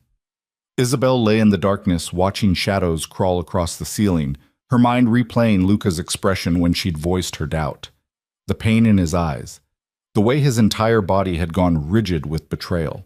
She'd hurt him, not with infidelity, but with uncertainty, which might be worse. By 6 a.m., she gave up pretending. Showered, dressed in clothes that felt like armor, jeans, a loose sweater, boots that grounded her. Today she'd meet Adrian. Today she'd get answers. And then maybe, possibly, she could undo some of the damage from last night. Mrs. Chen was already in the kitchen when Isabel came down, moving through her morning routine with the precision of decades. She looked up when Isabel entered, and something in her expression said she knew. Of course she knew. In a house like this, secrets lasted about as long as ice in summer. "Coffee?" Mrs. Chen asked, though her tone made it clear she already knew the answer was no. Pregnancy had turned coffee from pleasure to nausea. "Just tea, thank you." "Mr. DeMarco left early this morning. Said he had business to handle." Business, right. Because that's what Luca did when emotions got complicated, retreated into the world he could control. "Did he say when he'd be back?" "No, dear. But he left instructions that you're to have anything you need. Marcus is available if you want to go anywhere." Anywhere. Like the Riverside Hotel at 2 p.m. to meet her ex-boyfriend who might be the father of her child. Perfect. Isabel took her tea to the library, tried to read, failed miserably. The morning stretched like taffy, each minute expanding until she thought she'd scream. At noon, she texted Marcus. "I need to go out. Can you drive me at 1:30? His response came immediately. "Where to?" "Riverside Hotel. I have a meeting." A pause. Then, "Does the boss know about this meeting?" She could lie. Could tell Marcus that Luca approved, but lies were what had gotten them here in the first place. "No. But I need to go anyway. It's important." Another pause, longer this time. "I'll have the car ready at 1:30, but I'm texting him." Fair enough? Let Luca know. Let him rage and worry and do whatever he needed to do. She was going to get her answers. She changed clothes 3 times before settling on the first outfit. There was no dressing for this occasion, no right way to look when confronting your past about a pregnancy that might rewrite your future. At 1:25, she came downstairs to find Marcus waiting by the Mercedes, his expression professionally neutral in a way that screamed disapproval. "Boss isn't happy," he said as he opened her door. "I didn't think he would be. He wanted to come. I talked him out of it. Told him sending armed backup to your meeting probably wasn't the play." "Thank you for that." "Don't thank me yet. He's got people watching the hotel. You're not going in there without surveillance." She should be angry about that. Should fight for privacy and autonomy. But honestly, the idea of Luca's people watching made her feel safer, which was its own kind of complicated. The Riverside Hotel was exactly the kind of place Adrian would choose. Upscale without being ostentatious. The kind of establishment that catered to business travelers with expense accounts and discretion. Marcus pulled up to the entrance, killed the engine. "Room 412, Isabel said. "I shouldn't be more than an hour. I'll be right here. You need me, you text. 1 word, my name, and I'm coming up. I'll be fine." "You don't know that. This guy, whoever he is, he's playing games, making accusations. That's not someone who wants a friendly conversation. He's not dangerous. Adrian's a..." She searched for the right word. "He's a corporate attorney. The most dangerous thing about him is his golf handicap." "Right. And I'm sure that's why he sent some anonymous messenger to contact you instead of just calling himself." Marcus had a point. But she was here now, and turning back wasn't an option. The hotel lobby was generic luxury. Marble floors, uncomfortable modern furniture, the smell of expensive coffee, and other people's business trips. Isabel found the elevators, rode to the 4th floor with a businessman who didn't look up from his phone. Room 412 was at the end of a long hallway that felt too quiet, too removed. She knocked before she could overthink it. The door opened immediately, as if he'd been waiting on the other side, and there was Adrian Cole, exactly as she remembered, and somehow different. Same sandy hair, same blue eyes, same preppy handsomeness that had attracted her in college. But older now, more polished, wearing a suit that probably cost what she used to make in a month. "Isabel." He smiled, but it didn't reach his eyes. "Thank you for coming." "Did I have a choice?" "Everyone has choices. Come in. Please." She stepped into the hotel room, hyper-aware of how vulnerable this made her. But the room was empty except for Adrian. No mysterious messenger, no backup, just a man and a conversation that needed to happen. "I'm going to be direct," Adrian said, closing the door but not moving closer. "Because I think we're past the point of small talk." "Good. I prefer direct." 9 months ago, you and I had dinner in Chicago. Do you remember that night? I remember having dinner, catching up. You told me about your promotion, your engagement. I told you about my divorce. And after dinner? This was where her memory got fuzzy. They'd had wine, several glasses. She'd been emotional, raw from the separation from Luca. Adrian had been kind, sympathetic. They talked for hours. I remember going back to my hotel, she said carefully. Alone. Are you sure about that? What are you implying, Adrian? He moved to the desk, pulled out his phone, tapped the screen a few times. I'm not implying anything. I'm telling you what I remember. We had dinner. We drank. You were upset. I offered to walk you back to your hotel. You invited me up for one more drink. We talked. He paused, met her eyes. We slept together, Isabel. And you're telling me you don't remember. The words hit like a physical blow. She wanted to deny it, wanted to call him a liar, but his expression held something that looked like genuine confusion, and her memory of that night was Swiss cheese, full of holes she'd never bothered to examine. That's not what happened. Then what did happen? Walk me through it. We had dinner, we talked. I went back to my hotel. I woke up the next morning and drove home. Do you remember getting undressed? Getting into bed? Setting your alarm? She tried to pull up those specific memories and found only blank space. She remembered the hotel room, a generic space like this one, but not the act of returning to it, not the routine of preparing for sleep. How drunk was I? She asked quietly. Drunk enough that I should have known better. Adrian ran a hand through his hair, the gesture tired. I'm not proud of it, Isabel. You were vulnerable. I don't know what I was. Stupid, selfish. We made a mistake. And now you think the baby is yours. I think the timing is suspicious. I think you left your husband, slept with me, and found out you were pregnant. And I think you assumed it was his because that was easier than considering alternatives. I was with Luca the night before I left for Chicago. I know, I did the research, talked to a friend in the medical field. Conception can happen anywhere in a 5-day window around ovulation. If you and Luca were together on day 1 of that window, and you and I were together on day 3, it could go either way. Isabel felt the room spin.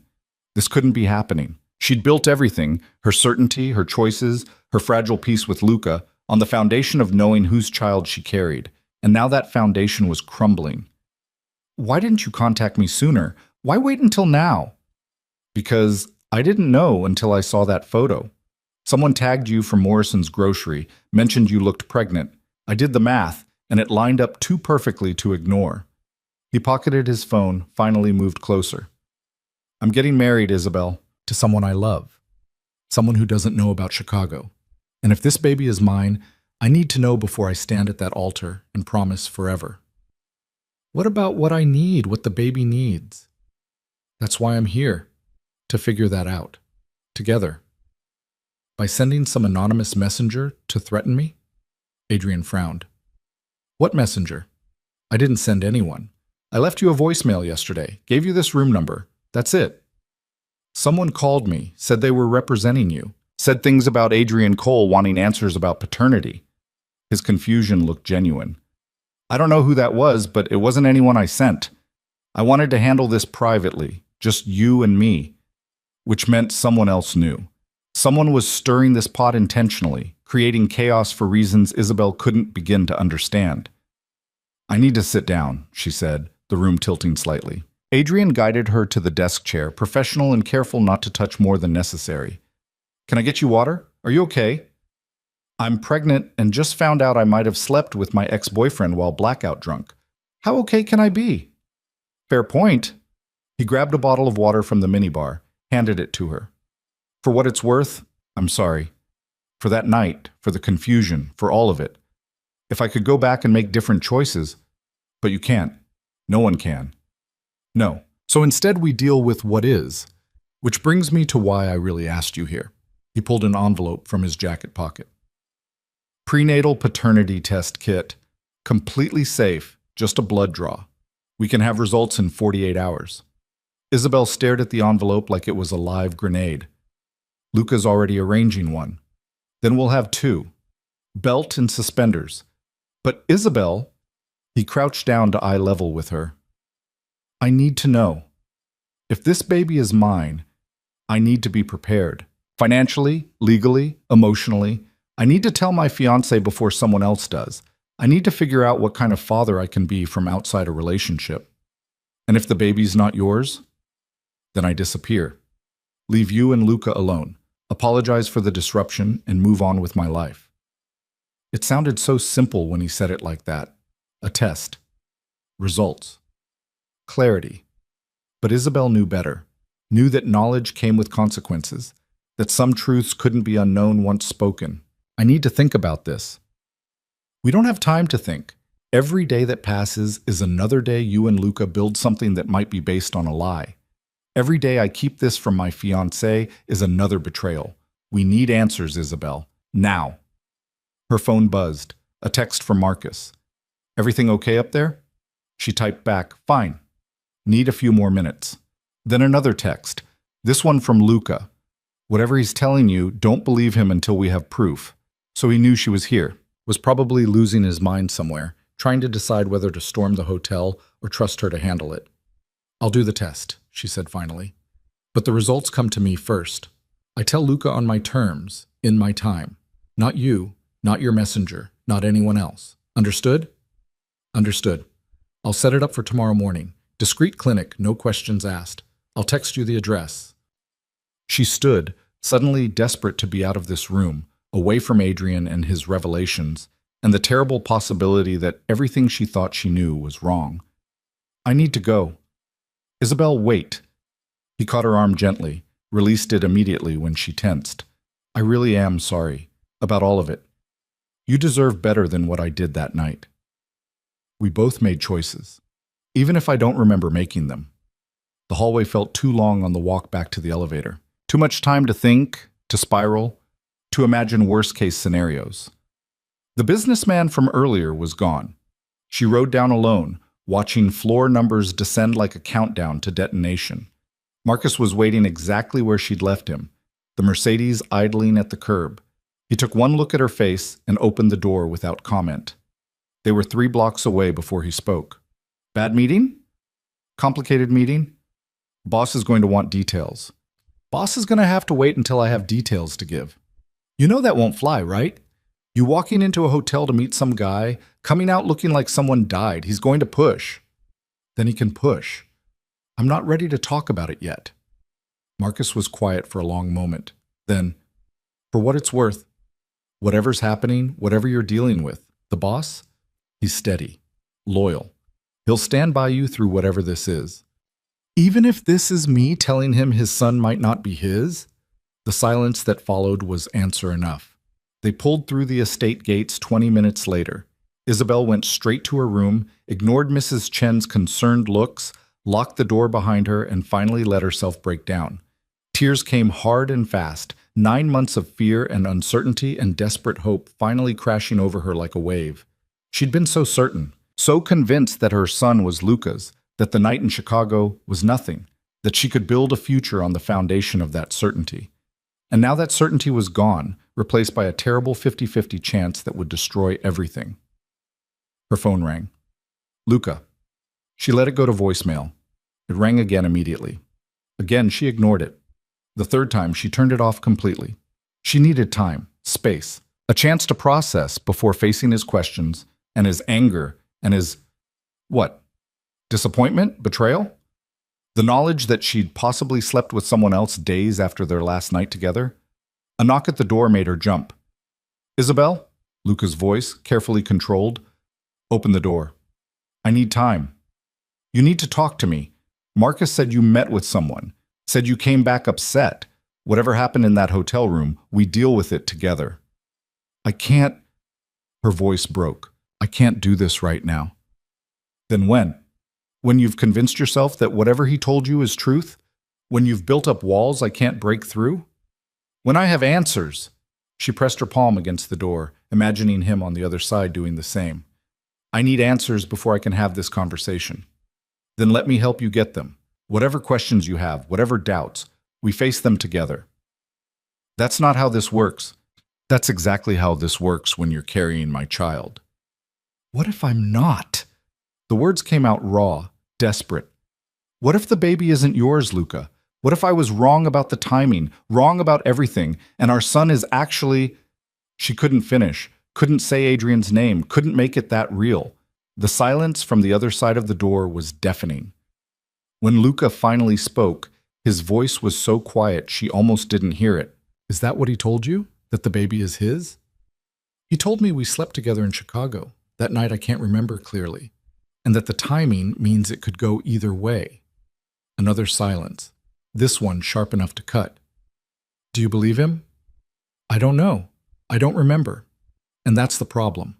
I can't say with certainty that nothing happened because there's this gap in my memory where anything could have happened. So we do the test. Get proof. End the speculation. I'm doing a test tomorrow. Adrian's arranging it. Absolutely not. The door handle rattled as Luca tried it, found it locked. You're not going to some clinic he's chosen with results that go through him first. They come to me. That was the deal. And you trust him to keep that deal? To not manipulate results, to not use this as leverage for something else? What else would he want? He's getting married. He needs to know if he's about to be a father with his ex-girlfriend. That's all this is. That's all you think this is. But someone made that phone call yesterday. Someone who knew about you and Adrian, about the pregnancy, about timing. Someone is orchestrating this, Isabel. And until we know who and why, you don't go anywhere near Adrian or his chosen clinic. I can't just hide here forever. You can until we have real answers from a source we can trust.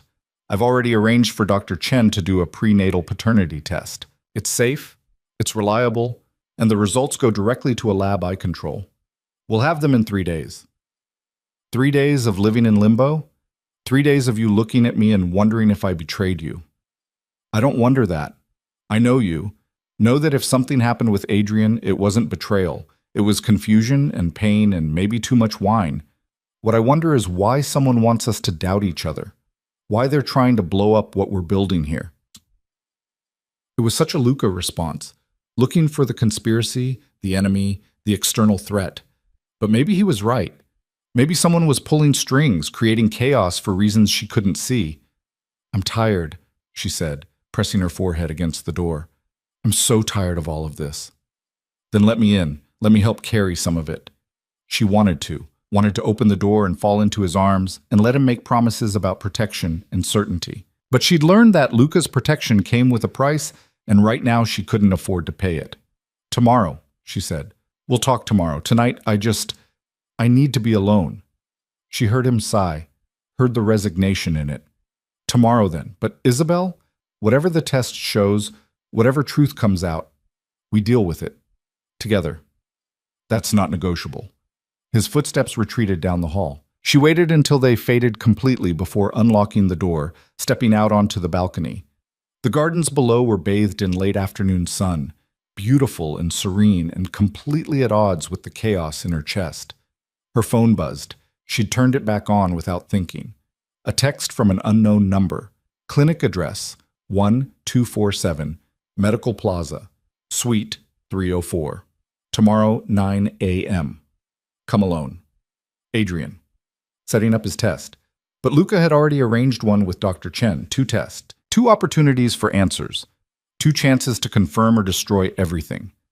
She should tell Luca about the text, should let him know Adrian was pushing forward with his own test.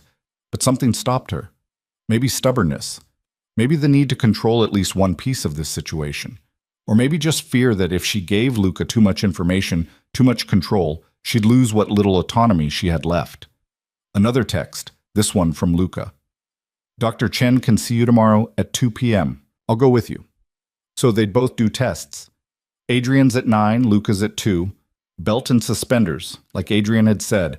And in 3 days, or 48 hours, depending on which test moved faster, she'd know. Would know if the child growing inside her was the son of the man she'd divorced, or the man she'd married. Would know if the fragile piece she and Luca had built was real, or just another beautiful lie. That night, Isabel didn't go down for dinner. Mrs. Chen brought a tray that she barely touched. She lay in bed watching the ceiling, one hand on her belly, feeling her son move and wondering what he'd think of all this someday. Would he understand that his mother had been trying to do the right thing? Or would he just see the chaos, the doubt, the terrible uncertainty? Around midnight, she heard it again.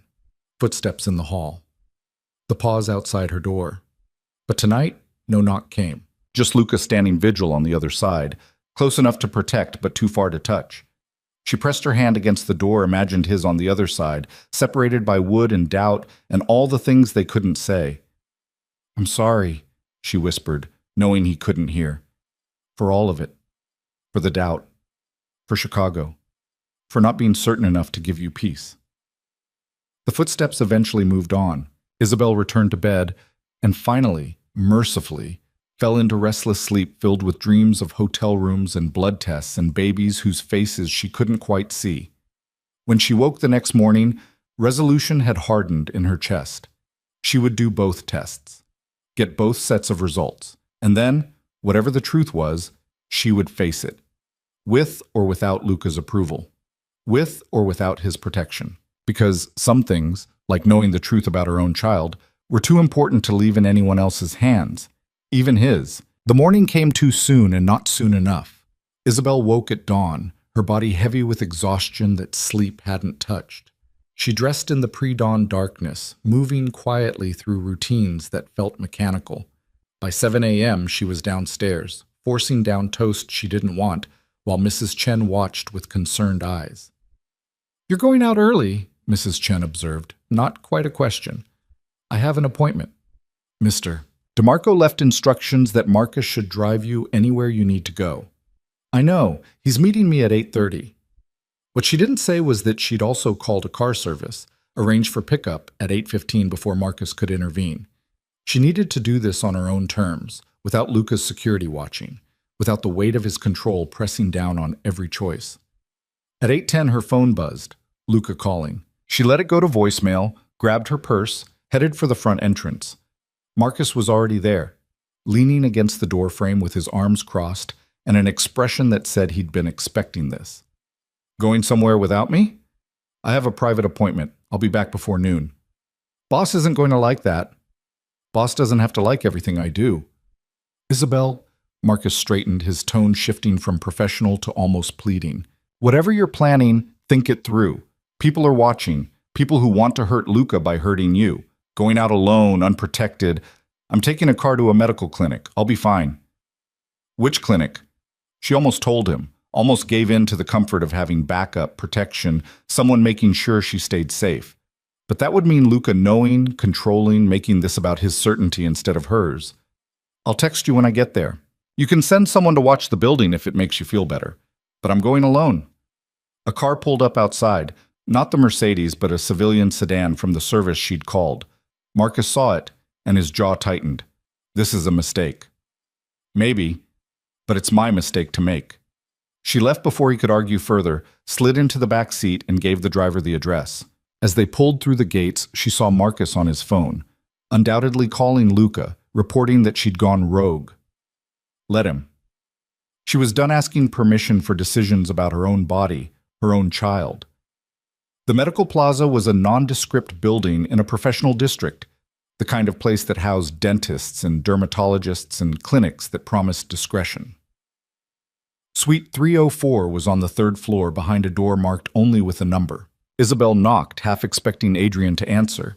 Instead, a woman in scrubs opened the door, middle-aged, professional, with the kind face of someone who'd seen everything and judged nothing. "Ms. Russo? I'm Karen. Mr. Cole arranged for your appointment. Please, come in." The space inside was clinical but comfortable.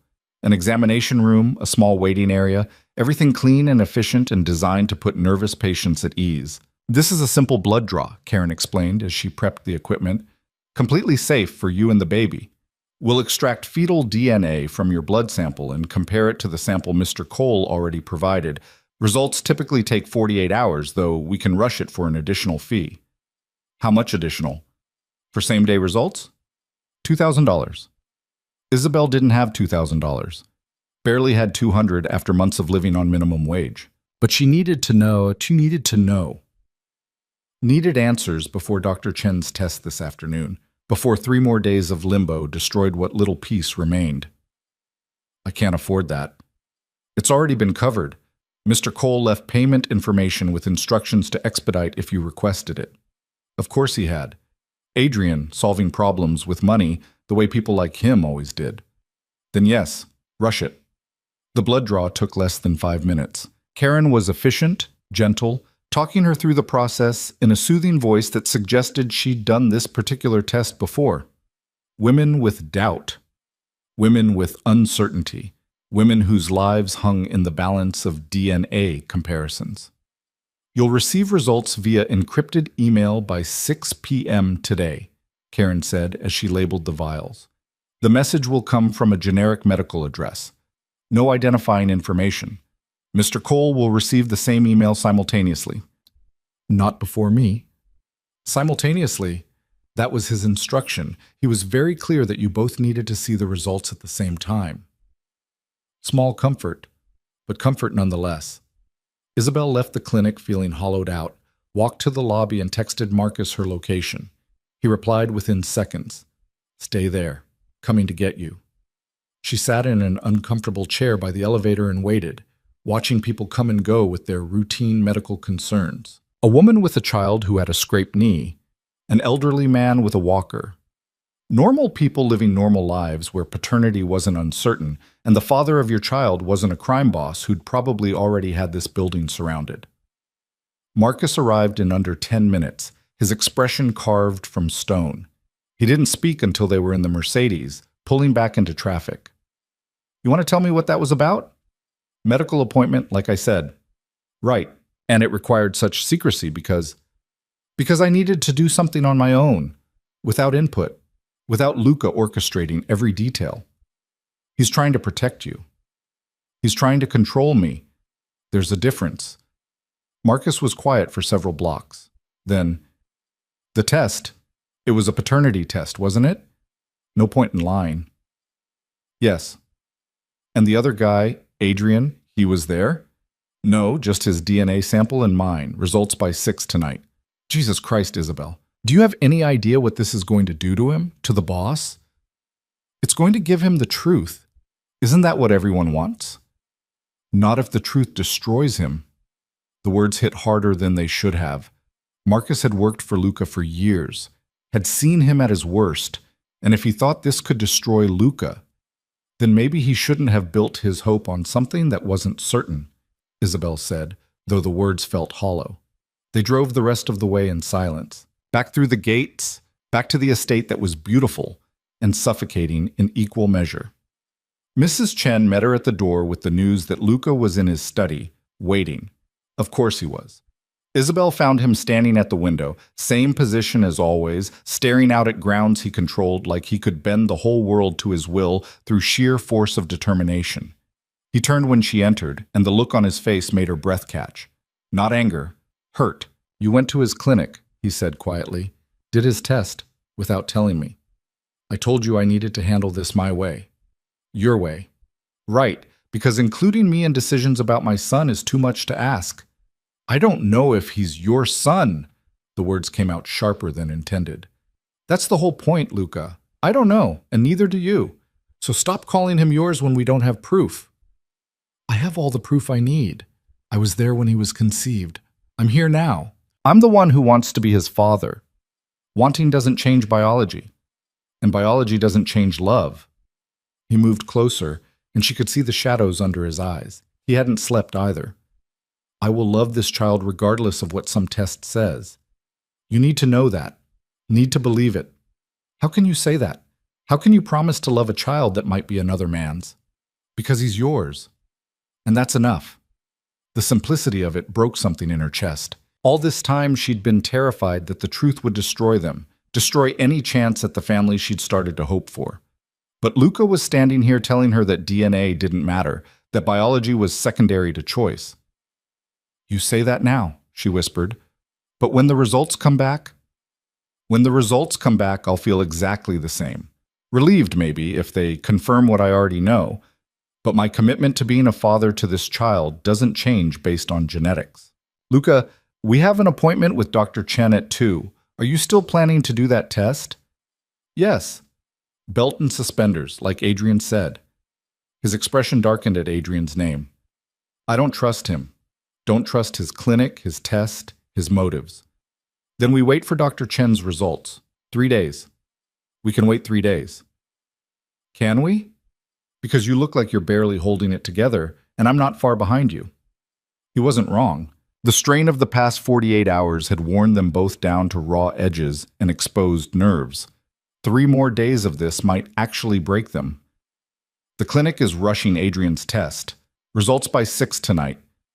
Luca went very still. Tonight. Yes. And if they say... He stopped, seemed unable to finish the question. If they say he's the father, then we deal with that. Figure out custody, co-parenting, whatever needs to happen. If they say you're the father, then Adrian disappears and we move forward. Move forward to what exactly? You staying here out of necessity? Us raising a child while you resent me for the control I have over your life? I don't know, she admitted. I honestly don't know what comes next. I just know we need the truth first. He nodded slowly, accepting what he couldn't change. Then we wait. Together. No more running off to secret appointments. No more handling this alone. Whatever happens at 6 o'clock, we face it together. Okay. I mean it, Isabel. No more secrets. No more secrets, she agreed, though the words felt like a promise she didn't know if she could keep. The appointment with Dr. Chen was mechanical, routine, another blood draw that would add to the collection of samples floating around laboratories waiting to reveal truth. Doctor. Chen was professional, asked no questions about why a second test was necessary, just did her job and promised results within 72 hours. By 4 p.m., they were back at the estate. 2 hours until Adrian's results. 120 minutes of waiting that stretched like years. Luca retreated to his study to handle business, or to avoid sitting in silence with her. Isabel wasn't sure which. She went to her room, tried to read, gave up after reading the same paragraph 6 times without comprehension. At 5:30, her phone buzzed. A text from Adrian. 30 minutes. Whatever the results say, I want you to know I'm prepared to step up if needed, or step back if that's what's right. She didn't respond. What was there to say? At 5:45, she went downstairs. Found Luca in the living room, a glass of whiskey in his hand that he wasn't drinking, just holding like a talisman against whatever came next. 15 minutes, he said without checking his watch. I know. Come here. She crossed to where he sat on the leather sofa, and he pulled her down beside him, not touching beyond proximity, but close enough that she could feel his warmth, smell his cologne, remember all the times this had been simple. I need you to understand something, he said, still not looking at her. Whatever happens in... He checked his watch now. 12 minutes. I meant what I said. About being a father to this child. About wanting to be in your life. Luca, let me finish, please. He set down the untouched whiskey, turned to face her fully. When you left, when you divorced me, I told myself it was for the best, that you deserved better than what I could give you. But having you back here, seeing you every day, feeling our son move under my hand, it's shown me what life could be. And I don't want to lose that. Don't want to lose you. Again. You're assuming the test will say he's yours. I'm saying it doesn't matter, son or not, genetically. He's ours, Isabel. We're the ones who are here, who want this, who are willing to build a life around him. And if Adrian wants that too, then we figure it out. Shared custody, co-parenting, whatever keeps our son's best interests first.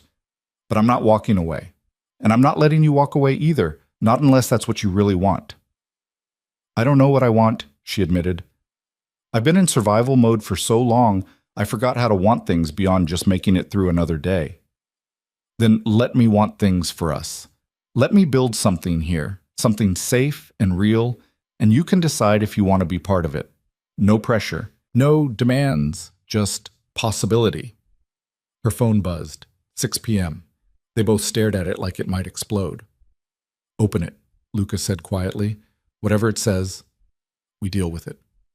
Isabel's hand shook as she unlocked her phone, found the encrypted email from the medical address Karen had mentioned.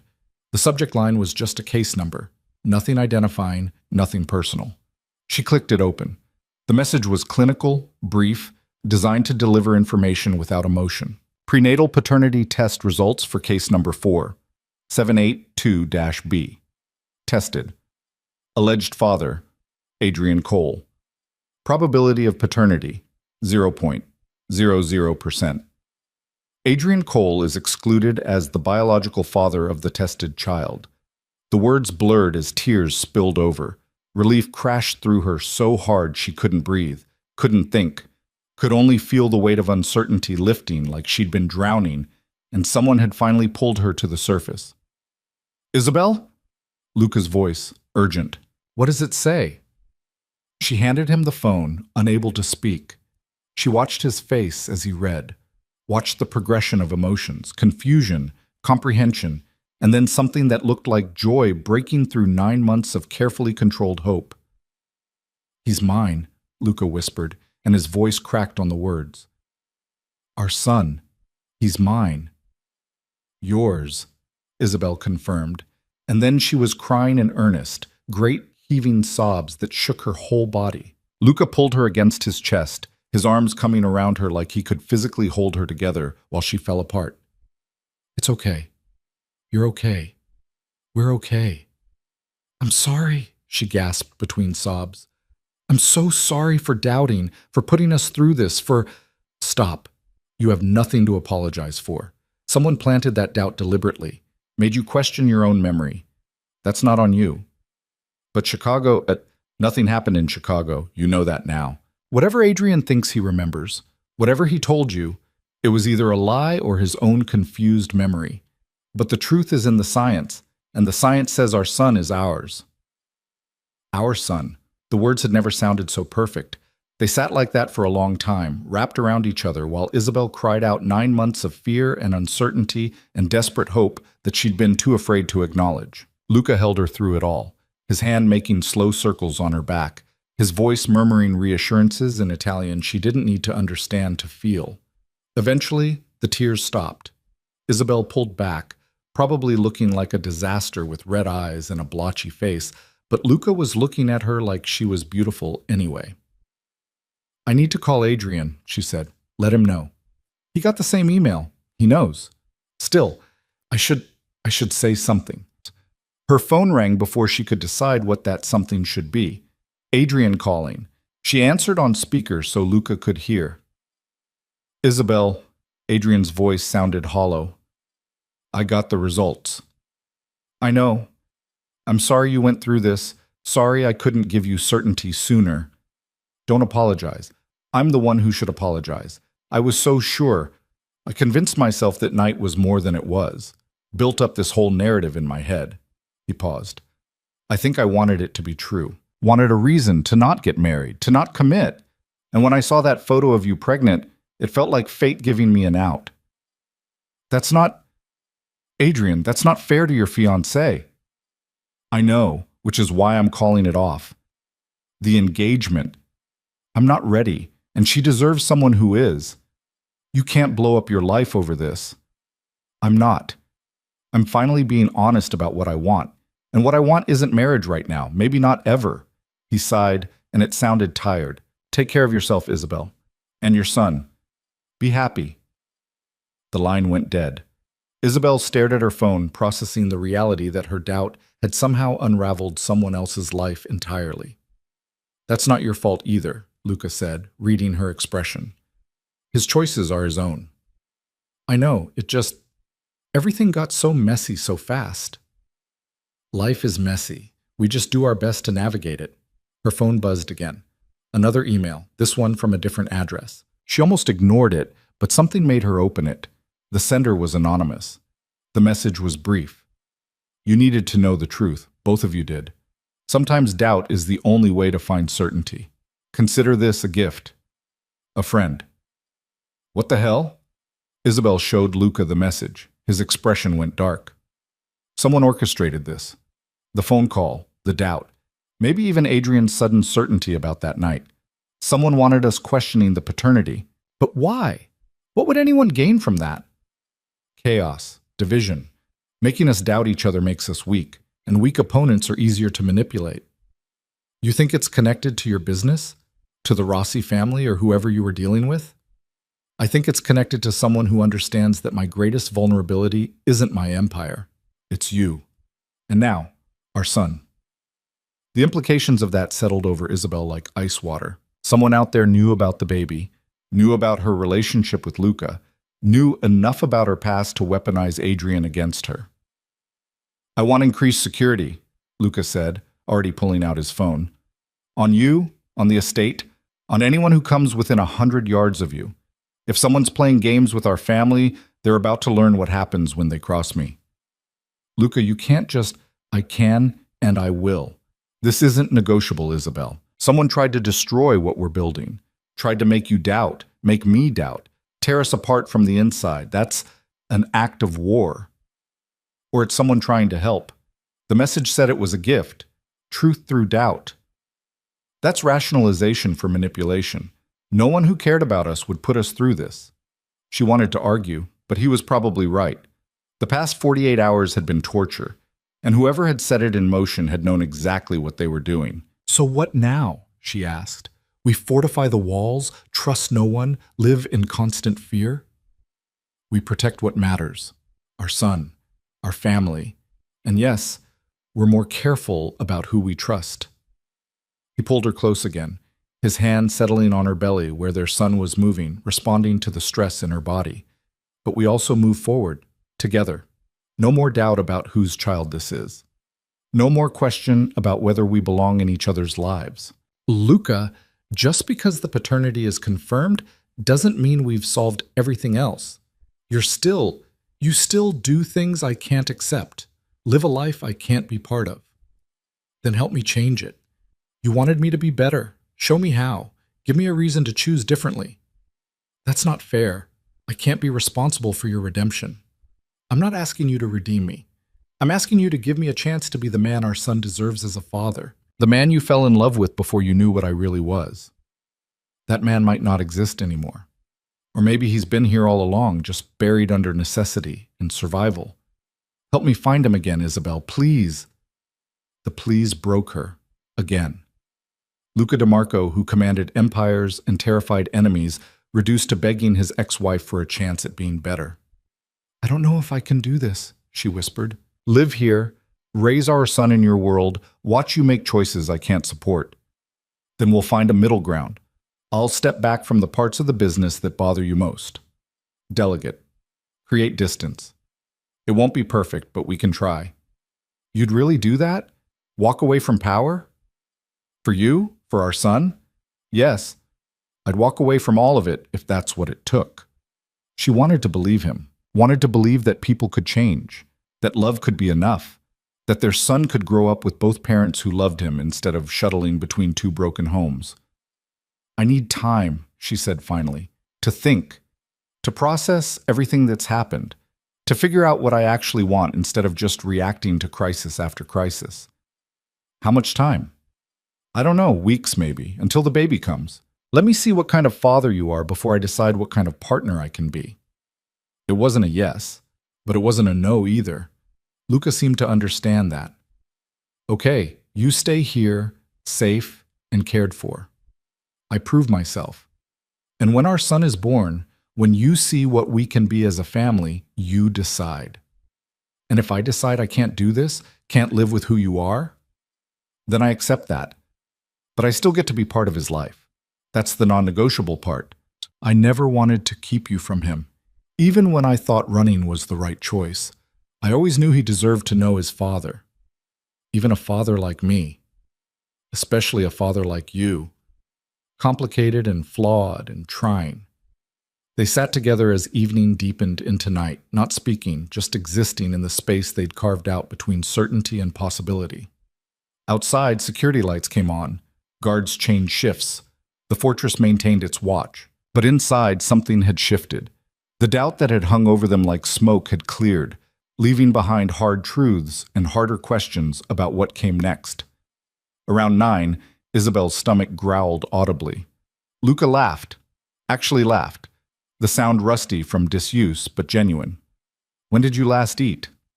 Toast this morning. I couldn't stomach anything else. Mrs. Chen made lasagna. Your favorite. You remember that? I remember everything about you, Isabel. Even the things I wish I could forget. They ate dinner together in the kitchen, Just the two of them, with Mrs. Chen hovering nearby and pretending not to be pleased that they were sitting at the same table again. The lasagna was perfect, the conversation was careful, and for a few hours, it felt almost normal. After dinner, Luca walked her to her room, paused at the door like he had every night, but tonight was different. Tonight the weight between them had changed shape. "Thank you," he said quietly, "for doing the test, for getting the truth, even though it was terrifying, for giving us this certainty. I needed it too, needed to know, and now you do." He hesitated, then leaned in and pressed a kiss to her forehead, gentle, reverent, the kind of kiss that promised nothing and everything simultaneously. "Sleep well. You and our son." After he left, Isabel stood in her room and pressed her hand to where his lips had touched her skin. Something had shifted tonight. The doubt was gone, replaced by a different kind of uncertainty, the kind that came from possibility instead of fear. She changed into pajamas, climbed into bed, and for the first time in months, fell into sleep that felt like rest instead of escape. The days that followed developed a new rhythm. Luca kept his promise about stepping back from the darker parts of his business. He took meetings from home instead of his downtown office, delegated more to Marcus and his other lieutenants, spent evenings with Isabel discussing nursery plans and baby names and all the mundane details that would have bored him a year ago, but now seemed to fascinate him. He was trying, really trying, and Isabel found herself softening in response, found herself laughing at his terrible jokes, letting him feel the baby kick without pulling away, imagining what it might look like if they actually made this work. 5 weeks passed in this strange, suspended animation. Isabel's belly grew, the baby's movements became stronger, and the due date crept closer with both excitement and terror. Then, 3 weeks before she was due, Isabel woke in the middle of the night to wetness and pain. Her water had broken. The next hours were a blur.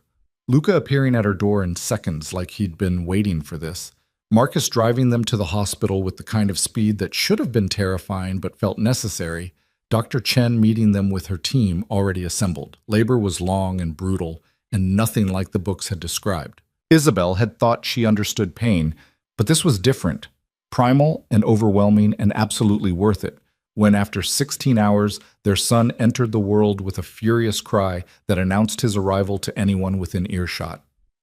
Asher DeMarco, 7 pounds, 4 ounces, perfect in every way. Luca held him first, and the look on his face, wonder and terror and love so fierce it was almost frightening, made Isabel's decision for her. This was what family looked like. Imperfect and complicated and absolutely right. When the nurses had cleaned her up, when Asher was swaddled and calm, when it was just the three of them in the quiet hospital room, Isabel reached for Luca's hand. "Stay," she said simply. "I'm not going anywhere." "No, I mean stay, with us. Not just as Asher's father, as whatever we can be to each other, partners, co-parents, maybe more, if we can figure out how." "Isabel, I'm not saying it'll be easy. I'm not saying I've forgiven everything or that I won't still struggle with parts of your life, but watching you with him, our son, I see what you could be, what we could be, and I want to try." Luca's eyes filled with tears he didn't bother to hide. "Are you sure?" "No, but I'm tired of running from uncertainty, tired of choosing safety over possibility. So yes, let's try, really try." He kissed her then, soft and sweet and full of promises they'd have to work every day to keep. Asher slept between them, tiny and perfect, and oblivious to the complicated love story that had brought him into existence. That night, in a hospital room that smelled of antiseptic and new beginnings, Isabel Russo and Luca DeMarco didn't solve all their problems, didn't erase the past or guarantee the future, but they chose each other anyway. Chose the messy, imperfect, terrifying possibility of family over the safety of separate lives. And in the end, that choice was enough. 3 months later, Isabel moved back into the master suite. 6 months after that, Luca officially stepped back from the illegal parts of his empire, restructuring his businesses to focus on legitimate enterprises. A year after Asher's birth, they stood in front of a judge and renewed their vows, not because they needed the legal recognition, but because they wanted to promise again, with full knowledge of what they were choosing. The fortress walls came down gradually, replaced by security that felt protective instead of imprisoning. Isabel started a foundation using Luca's resources to help women escaping dangerous situations. Women like she'd been, running from lives that had become unbearable. Luca funded it without question, without control, letting her build something that was entirely hers. Asher grew healthy and strong, developing his father's intensity and his mother's stubborn independence. He'd grow up knowing the truth about his family, the complexity, the compromises, the love that existed despite and because of the complications. But that was for later. For now, they focused on the small moments. Midnight feedings and first smiles, learning to be parents and partners simultaneously, building something new from the ashes of what they'd destroyed. It wasn't perfect. Some days were hard. Some nights Isabel still woke wondering if she'd made the right choice. Some mornings Luca still looked at his son and marveled that he'd been given this chance at all. But they'd chosen each other. Chosen to stay instead of run, to build instead of destroy, to love despite every reason to walk away. And in a world of certainty and doubt, of truth and lies, of complications that never quite resolved, that choice was the only thing that mattered. The rest, they'd figure out together. One day, one moment, one imperfect choice at a time.